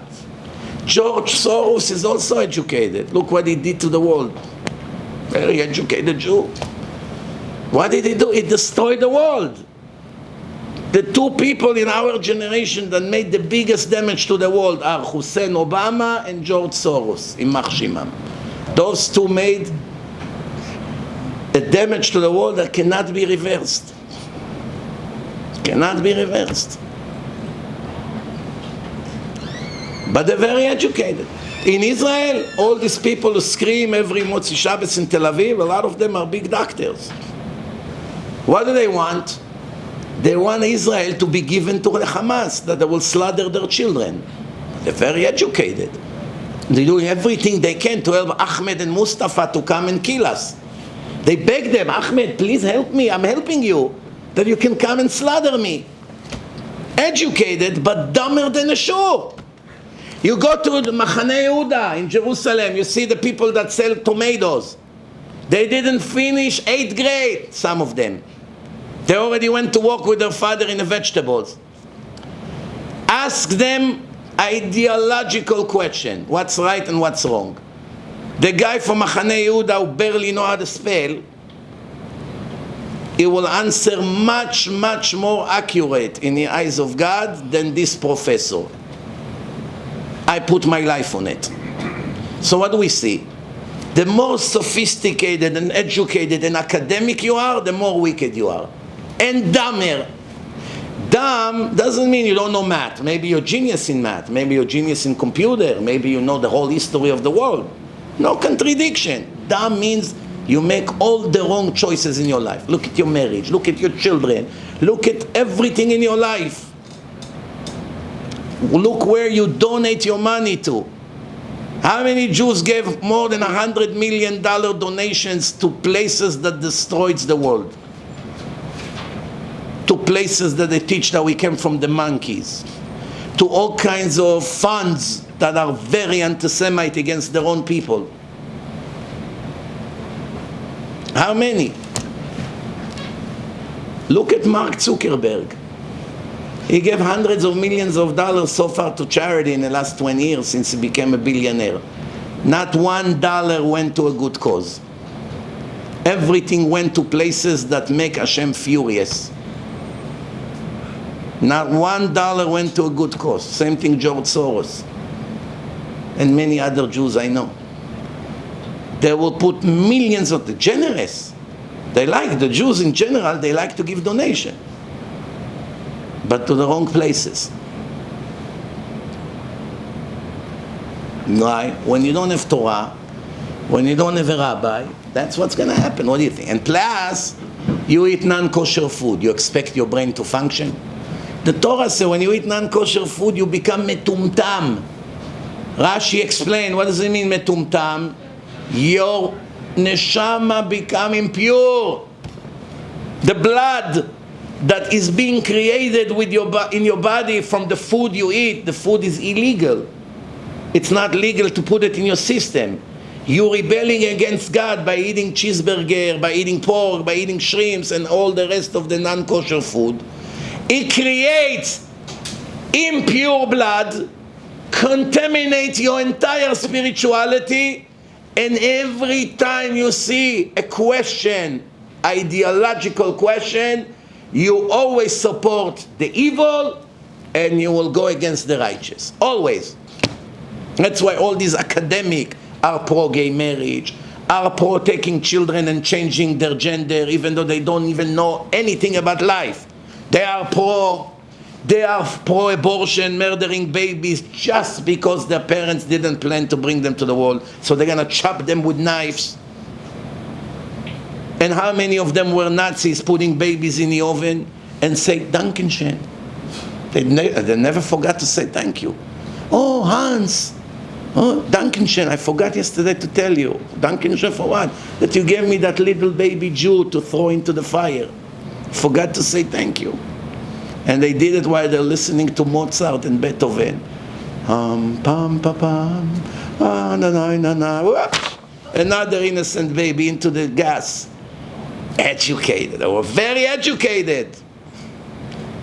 Some of them were great musicians, great engineers, Mercedes, BMW, Volkswagen, they're all participating in murdering babies. And then what did the Jews do? Fight to give them business. German are good products. Those German butchered your grandfather, you idiot. Ah, I'm not Ashkenazi, I'm Sfaradi. Oh, so it makes a difference, huh?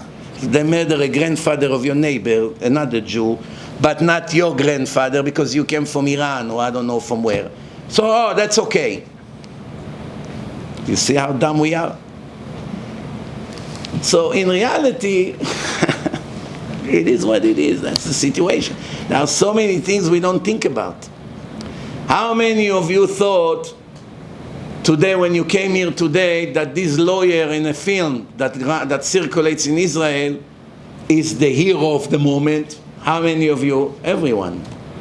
I think I was the only one that was thinking about how wicked he is.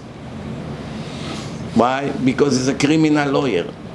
And he works in Tel Aviv prosecuting people against the laws of God. I said to one of my students, yesterday I said to him, after many years that we've been speaking on and off, I'm giving up on you officially. He said, why? It's fully religious. Fully religious. I say, because your ideology, it seems to me that it will never become proper. Your ideology is messed up. Your ashkafa. Why? I say to him,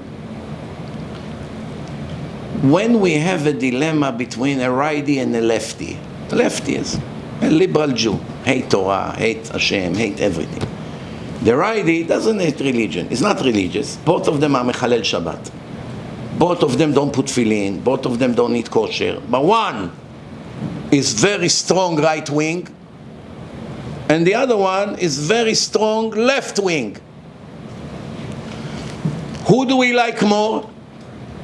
If you're religious, you must like the righty much more than the lefty. But when they both died, where do they go, both of them? Express to hell, or to kafakela. Why? But one was a very, very big supporter of religion. He loved Judaism. He fight anti-Semitism. He fight the lefty liberals. He voted for Trump. You want to get rid of the lefty agenda. He gives beautiful speeches about how wonderful the Jewish religion is. But he doesn't keep anything. And when they both died, where did they go? Express to hell, and both of them have no share to the world to come. Both of them are 100% wicked. Of course, this one is much better than this one. There's nothing to compare. But reality, according to the book of law, both of them mechalel Shabbat, and mechalel Shabbat has no share to the world to come. Even if we love rabbis, even if he loves Gemara, even if he loves Israel, even if he hates Hamas terrorists, even if he's anti-abortion, even hundreds of other things that are all positive, is mechalel Shabbat and lo olam haba, with no exception to the rule. Never in a history a mechalel Shabbat made it to heaven, and will never make it to heaven. If he did tshuva before he died and became shomer Shabbat, he has a chance. We have to see what his other crimes. But it's a pasuk in the Torah 12 times. You think Hashem is a liar? V'nichreta nefesh ha'i me'amea. That soul will be cut permanently from the afterlife. So what do we do for these people? If your father died and he wasn't shomer Shabbat, or the mother, or brother, sister, son, what can we do? We say Kaddish. We sponsor lectures like now that inspire people to become better. We spread it all over, and more people become religious and closer and closer.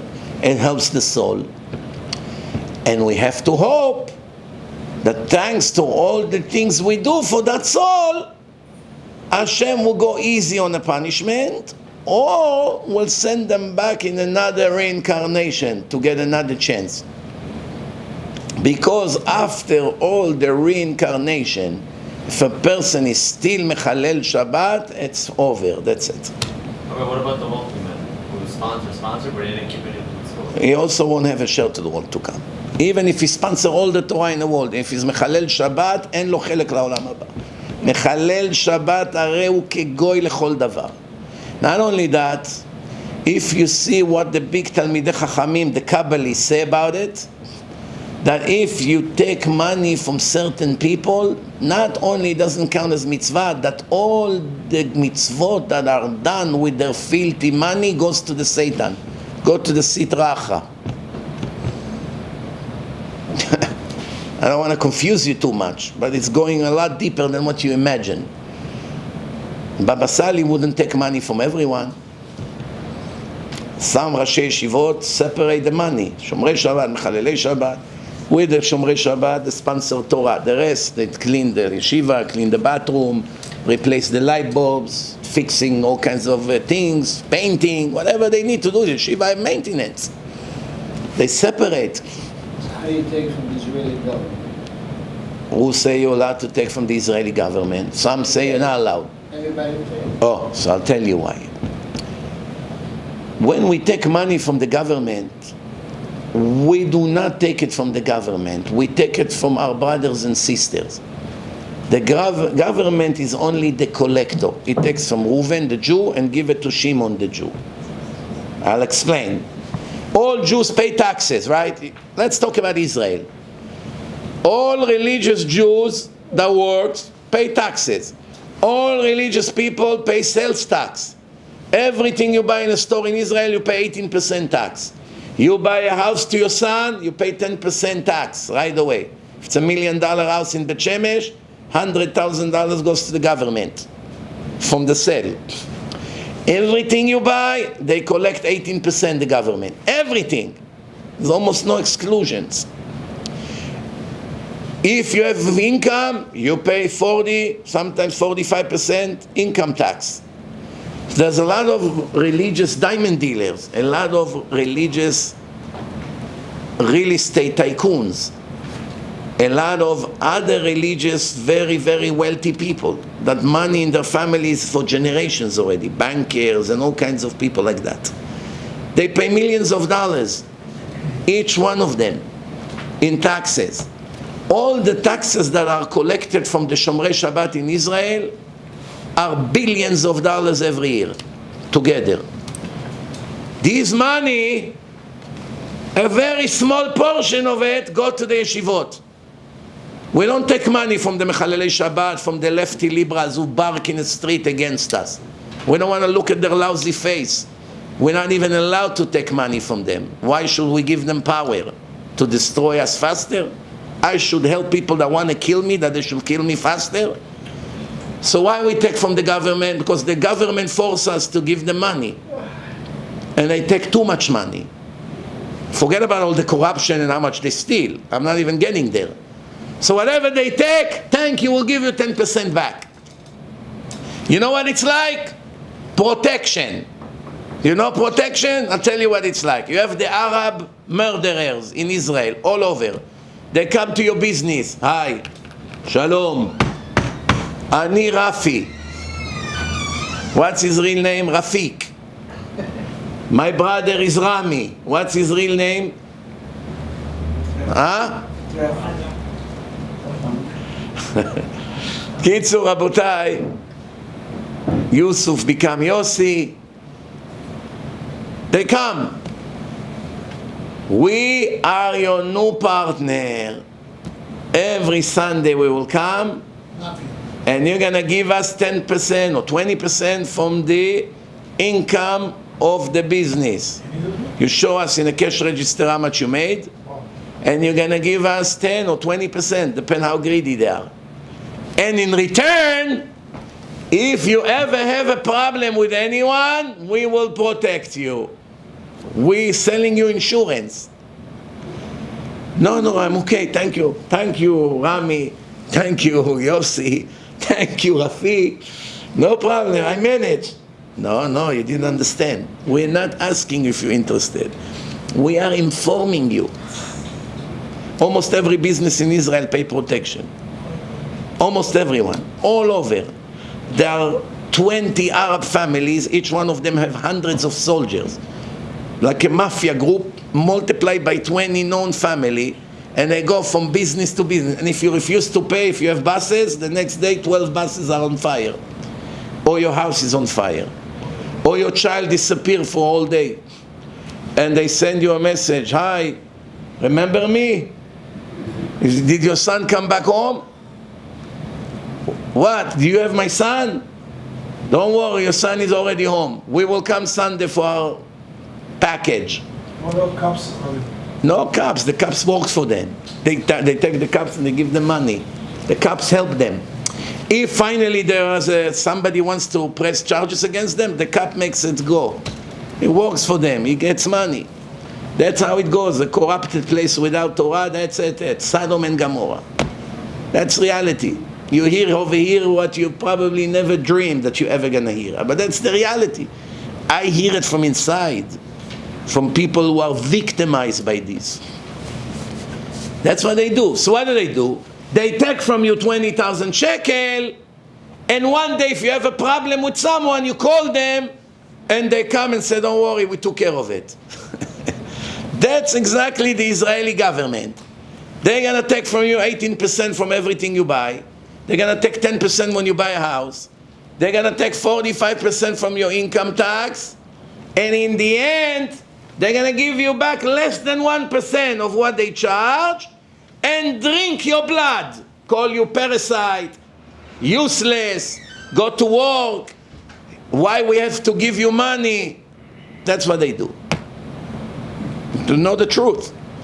Not only that, after you get 1% from the 100 you pay, meaning as a group, as religious people, you also give them service. Yad Sarah, Yad Leah, they need wheelchair, come to the Haredim. They need cribs, come to the Haredim.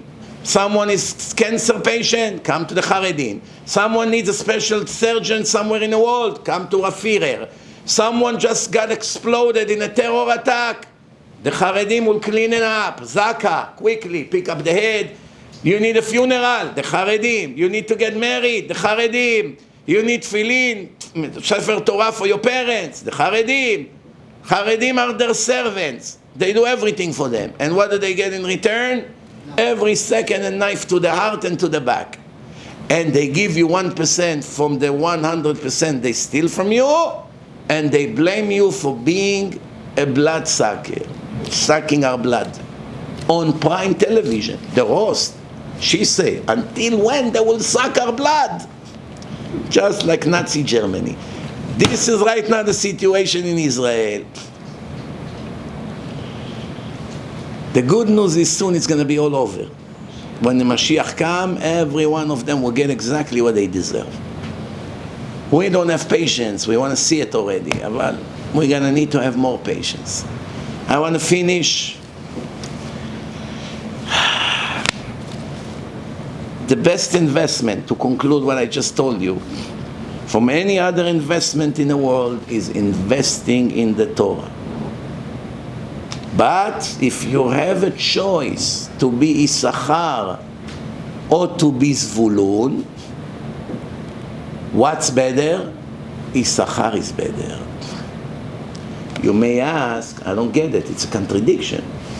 You told me, Rabbi, to stay to work because I sponsor 100 Avrechim. You told me, no, don't come to learn full time. Stay to work. We need your money. If you quit, the yeshiva will close down. But you teach in your lesson that it's better to be an Avrech in yeshiva to learn than to sponsor. Make up your mind, right? If you tell me you're very important, thanks to you 100 people learn, and you get the reward for all 100, that means every day for the sponsor, it's like 100 days for the Avrech in yeshiva. Right or wrong? So what's better? To make what you make in 100 days or in 1 day? What's a better investment? So we're not only talking here about the profit, we're talking about your internal holiness. You will never be in the same level when you just give money, but you don't learn, you're not fully in Torah. When you're fully in Torah, everything in your life changes. The way you behave to your wife, the way you behave to your children, the way you talk to people, the stress, the worry, it's all gone. You have a peace of mind, you're peaceful, you smile all day. The light of Hashem is on you, just like we learn in a series, Way of Hashem, I just finished recently. You're in heaven in this world. The happiness that comes from the neshama of learning Torah is, words cannot describe it. You don't care about clothes, and you don't care about cars, and you don't care about the size of the house and the peeling wall. None of that exists by you. you have a full-time peace of mind. And you're full of fire of Torah. Something like this you can never buy with money. Even if you have 1,000 people learning for you, and yes, you're going to learn all the Torah eventually, but right now, you are nothing by a modern liberal.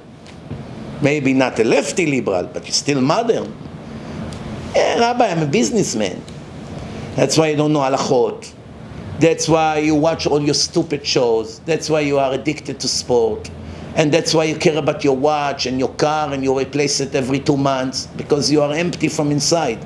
You're lying to yourself. You know you're living a lie, but you take drugs to make you forget, to make you comfortably numb. That's what you are, comfortably numb. Lying to the whole world and mainly to yourself. You don't have the guts to sit in front of the mirror and present yourself to yourself. Hi, nice to meet you. Let's tell me who you are. Make a list who you are. Lazy bum, don't wake up in the morning, miss Kriyat Shema. Cheap. You give something to someone, it burns your heart instead of being happy. Even when you support Torah, you don't sleep at night. Why? Why are you so angry? Because you just gave tzedakah. In food, everything you see right away you push to your mouth. If later on, I hope it's going to be a kosher. Why don't you check before? I want to swallow the table. You're talking to me about going to check. You know how far the kitchen is? The mashgiach, you know, until I find him on the phone? That's why it's all by you. It's a show. It's a show how you're going to get married. It's a show how the house is going to be. It's a show what car you drive. It's a show that the watch. I went today to a place, to Simcha, before I came here. I saw over 100 Israelis that are here for at least 20, 30, 40 years. Heavy, loaded with money, spiritual level below zero. Every one of them have these ugly, big, $100,000 watches. Every one of them had this Rolls Royce, Bentley, BMW, Mercedes. You Israeli, you know the level of the people. You see the way they are, you see the women with all the injection and all the horrible clothes. If you wouldn't know she's a very rich woman, you would think she works, I don't want to tell you where. And some of them think they're religious. That's the biggest shock. Some of them actually think they're really full of jewelry, like some goyim, I don't know where they got this culture from. The language, I got shocked from what I've seen. Then you see few rabbis. You look at the rabbis and you look at the people. And you see the difference on a spiritual level is not 10 times more or 100 times more or 1,000. We're talking billions. The level is billion times higher. The chacham compared to these people. And maybe some of these people have good heart and they give a lot of money to charity. Maybe, I don't know. We're not here to judge anyone. But what are their spiritual levels? Zero. Besides making a lot of money here in America and living the American stupid dream, they have zero, nothing, no progress in their entire life. You can see. Even when you start a conversation, I spoke to one of two of them. When you're wondering to yourself, Hashem, why are you punishing me today? You don't find one thing in mutual to talk to them. It's like speaking to a little child, 2 years old, and expecting to understand Gemara and Musar and Ashkafa. They gave up everything just for the success, for the materialistic success, for the boat, for the house, for another this, for that, achieving, opening, growing. Everyone come, flash his watch. It's like a zoo. When you come from a world of Torah and you see the complete different world, complete. I remember in a wedding of my son, it was an ordinary wedding. Very, very simple, down to earth. Nothing flashy. Lakewood, Ira Torah. One billionaire was there, came to me and say, It's the best wedding I participated in my life. I've been in weddings that cost more than $1 million. I never saw such a pure, holy happiness. Forgive me that I brought my father and mother. I already knew what to expect. I wanted them to see the difference between an average $1 million Bukharian wedding that they go to, many of them, or $500,000, to a very simple, down-to-earth wedding with all the happiness and the kedusha. And then his father, he had to see how he was proud to take pictures with the religious people. They realized, the guy told me, no games, told me, nothing can buy something like this. I tell people, let's change our habits. Let's stop with this show of stupidity. Let's stop with $200,000 to burn on flowers when so many Bachurei Yeshiva don't have what to eat. How do we dare to do the things we do? How do we dare to spend $300,000-$400,000 on a car? What for?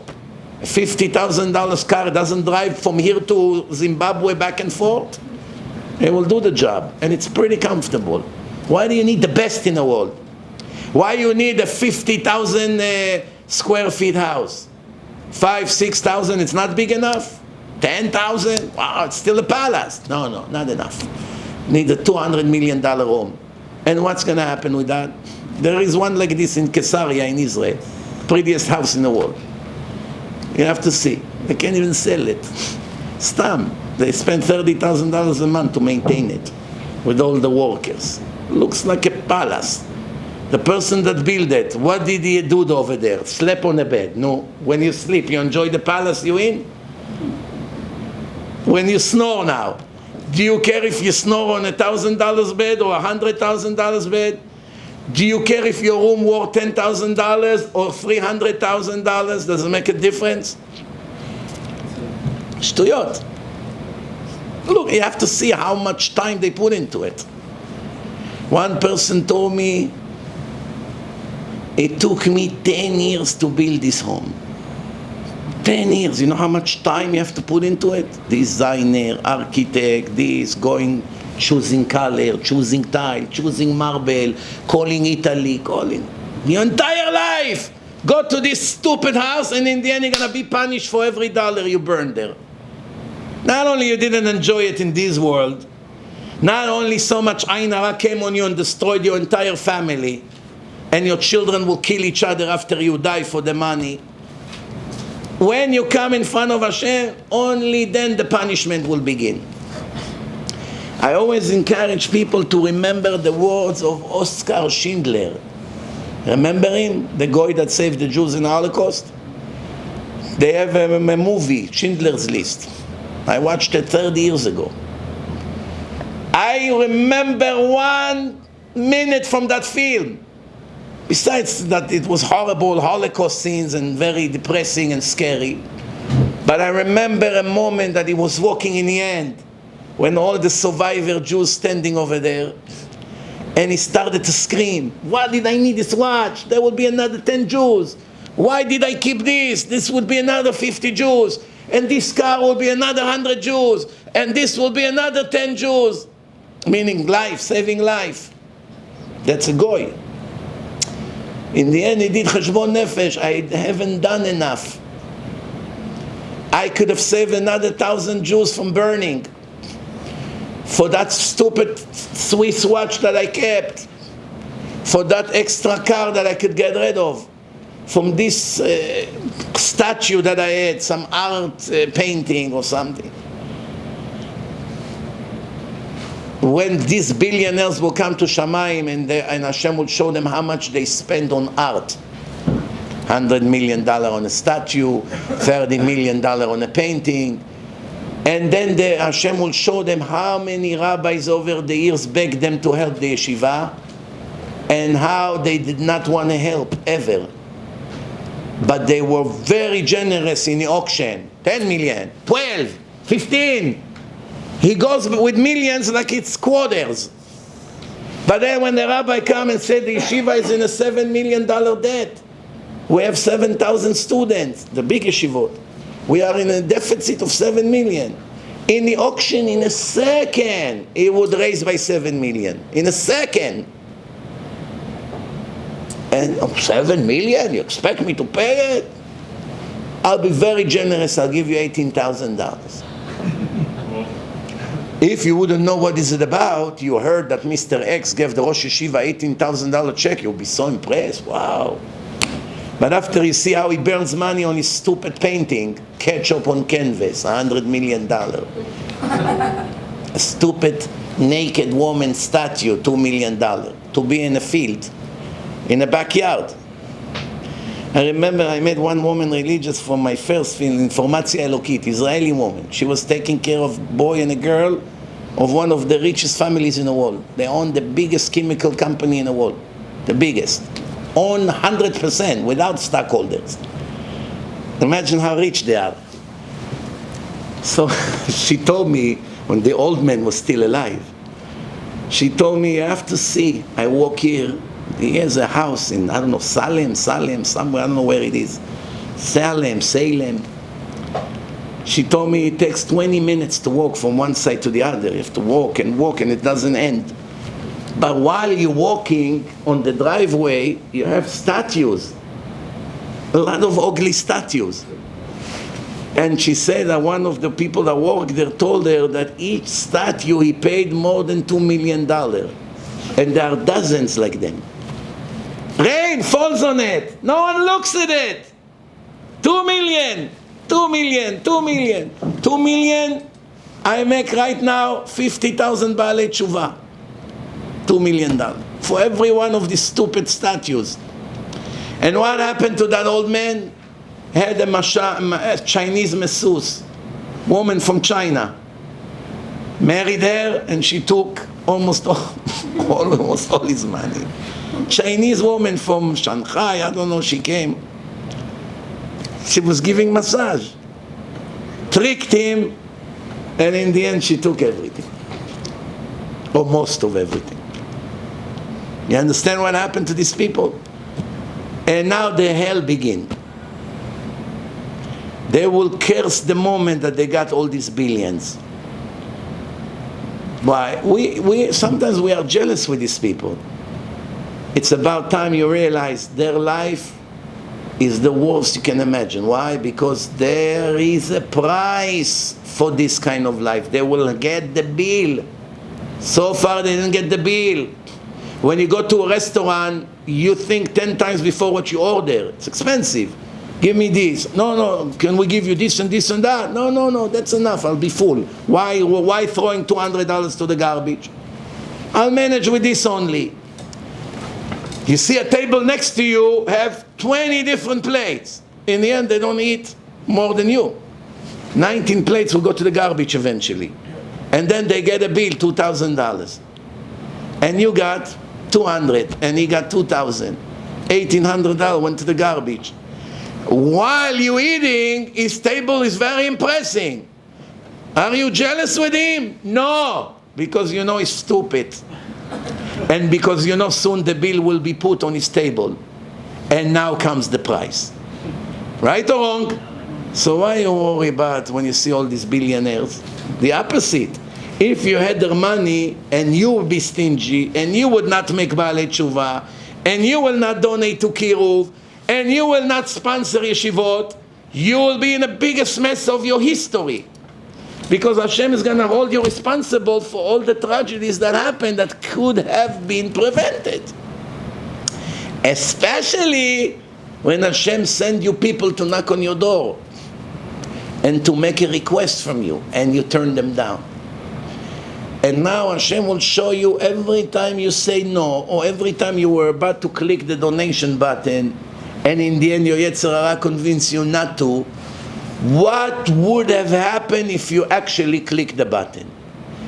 Imagine this, and I want to finish right here. Imagine this, Rabotai. I'm telling you things that you know inside you that it's the reality. You come in front of Hashem and He will show you when you were, 50 years old, and you had plenty of money, and you had an opportunity to do something very big. Sponsor a lecture, help the yeshiva, sponsor the whole month of the yeshiva. You had an opportunity, and you had the money. It wouldn't affect your cash flow at all. You wouldn't even realize. If you would have done it, that particular month, it will be another 20 new Baalei Tshuva.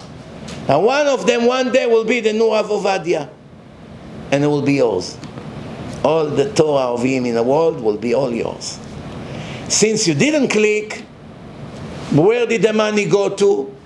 To that one, to this one, to stupid things. To buy another boat, to buy, things that, more clothes, more jewelry. Stays in the drawer. Another watch in a safe. And what happened in the end? Some of this money will be left to your non-religious kids, and they marry the goyot, and all the money will go to there, or to drugs, or who knows to where. Now you stand in the court of heaven, and Hashem will show you what happened with your money, and He will show you what would have happened if you actually click the donate button. And you see what you just lost. And that's only one incident. Then it will multiply it in a period of 8 years of life. And let's see where you're going to hide. I'm talking to myself here. I'm not preaching to you. Every one of us has to think like that. Just like that go in a film. This could have been that. And sometimes people say, Rabbi, don't be so strict. I also give a lot of tzedakah. It's never enough. Because tzedakah doesn't go by the number. It goes by how much you could have given. And usually you don't even give 10% of what you should. That's the people. That's the way it is. And the reality of it. Why? Because what do you think? The Satan is going to let you give to such an important cause? He's going to fight you to death. And the sad part is that in the end, you lose that money anyway. That's,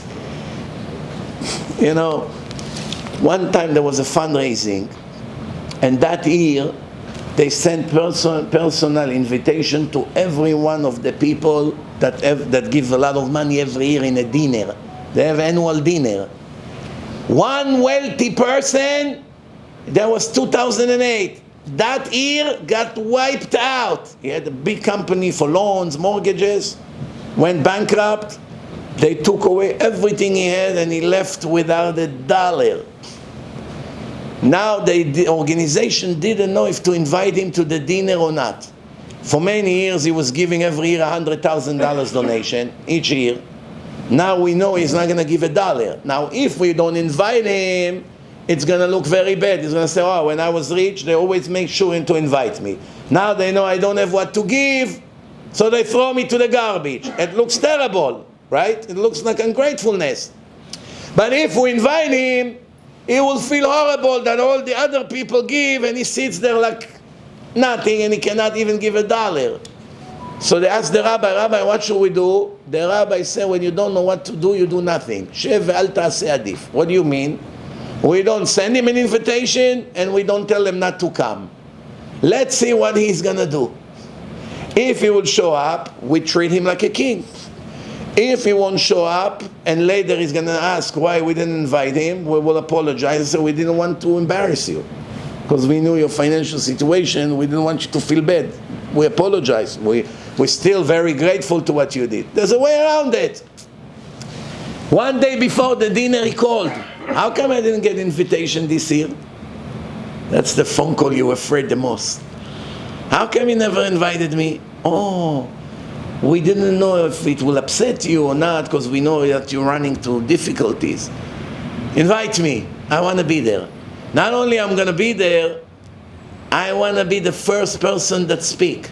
Because every one of these rich people come on a stage to say how he's proud, and they make a video to send to other rich people, fundraising. They say, you want to speak, but we already have the schedule. Who speaks when? Okay, let's talk to the rabbi. Rabbi insists to be the first one that speak. The rabbi say, even though it's the last thing I wanted, but what are we going to do? Start a fight with him? It can affect our other donors. They would see how we react. So we have to agree. We have no choice. Tell him, okay. And he got on a stage. This happened after 2008. And he said, all of you are probably wondering, what am I doing here tonight? And you're now even more wondering, why am I standing on a stage? since I did not give $1 this year, and I won't be able to give any, why I'm wasting your time speaking here? Only people that donate get to speak. But I'll tell you why I'm here. Before the crash, last year, when I was here giving 100,000, easily I could have given $2-3 million and it wouldn't bother me. I could have given $2-3 million and I would move on with my life like nothing happened. I gave 100,000, everyone clapped like I'm some kind of a generous guy. And what happened to all the millions? Everything got lost. Do you know how horrible I feel now that every year that I was here, I only gave 100,000 and I could have given 2-3 million? Imagine the last 10 years, I would give another 30 million. At least this would be sent to my next world. That money would not be wiped out. Now I left without the donation and without the money. That's why I wanted here to come here to warn you not to make the mistake I made last year. You never know, maybe next year you'll be in my situation, God forbid. And it will never stop bothering you. That's why I didn't give when I had the money, because once you give it, it's waiting for you for the eternal world. If you didn't and you lost it, you are bought from both sides now. You didn't give it, so you didn't get the donation, and you didn't have the money. You got wiped out from both sides. It's needless to say how much more money they raised that night, thanks to him. And the rabbi told him, who would ever believe that the year that you could not give $1 from your pocket, you gave the most, more than all the years you gave combined? Because the extra that we made thanks to your 5-minute speech was more than you gave us in all the 10 years of dinners. Without $1, you raised more funds than ever. That's what the Gemara in Masechet Baba Batra say. Gadol ha'me'aseh yoter min ha'oseh. Someone that make other Jews do the right thing, like giving donation and kind, his reward is even greater than them. They get their full reward. But the broker who got them to invest in the right charity gets more merits than them and more reward.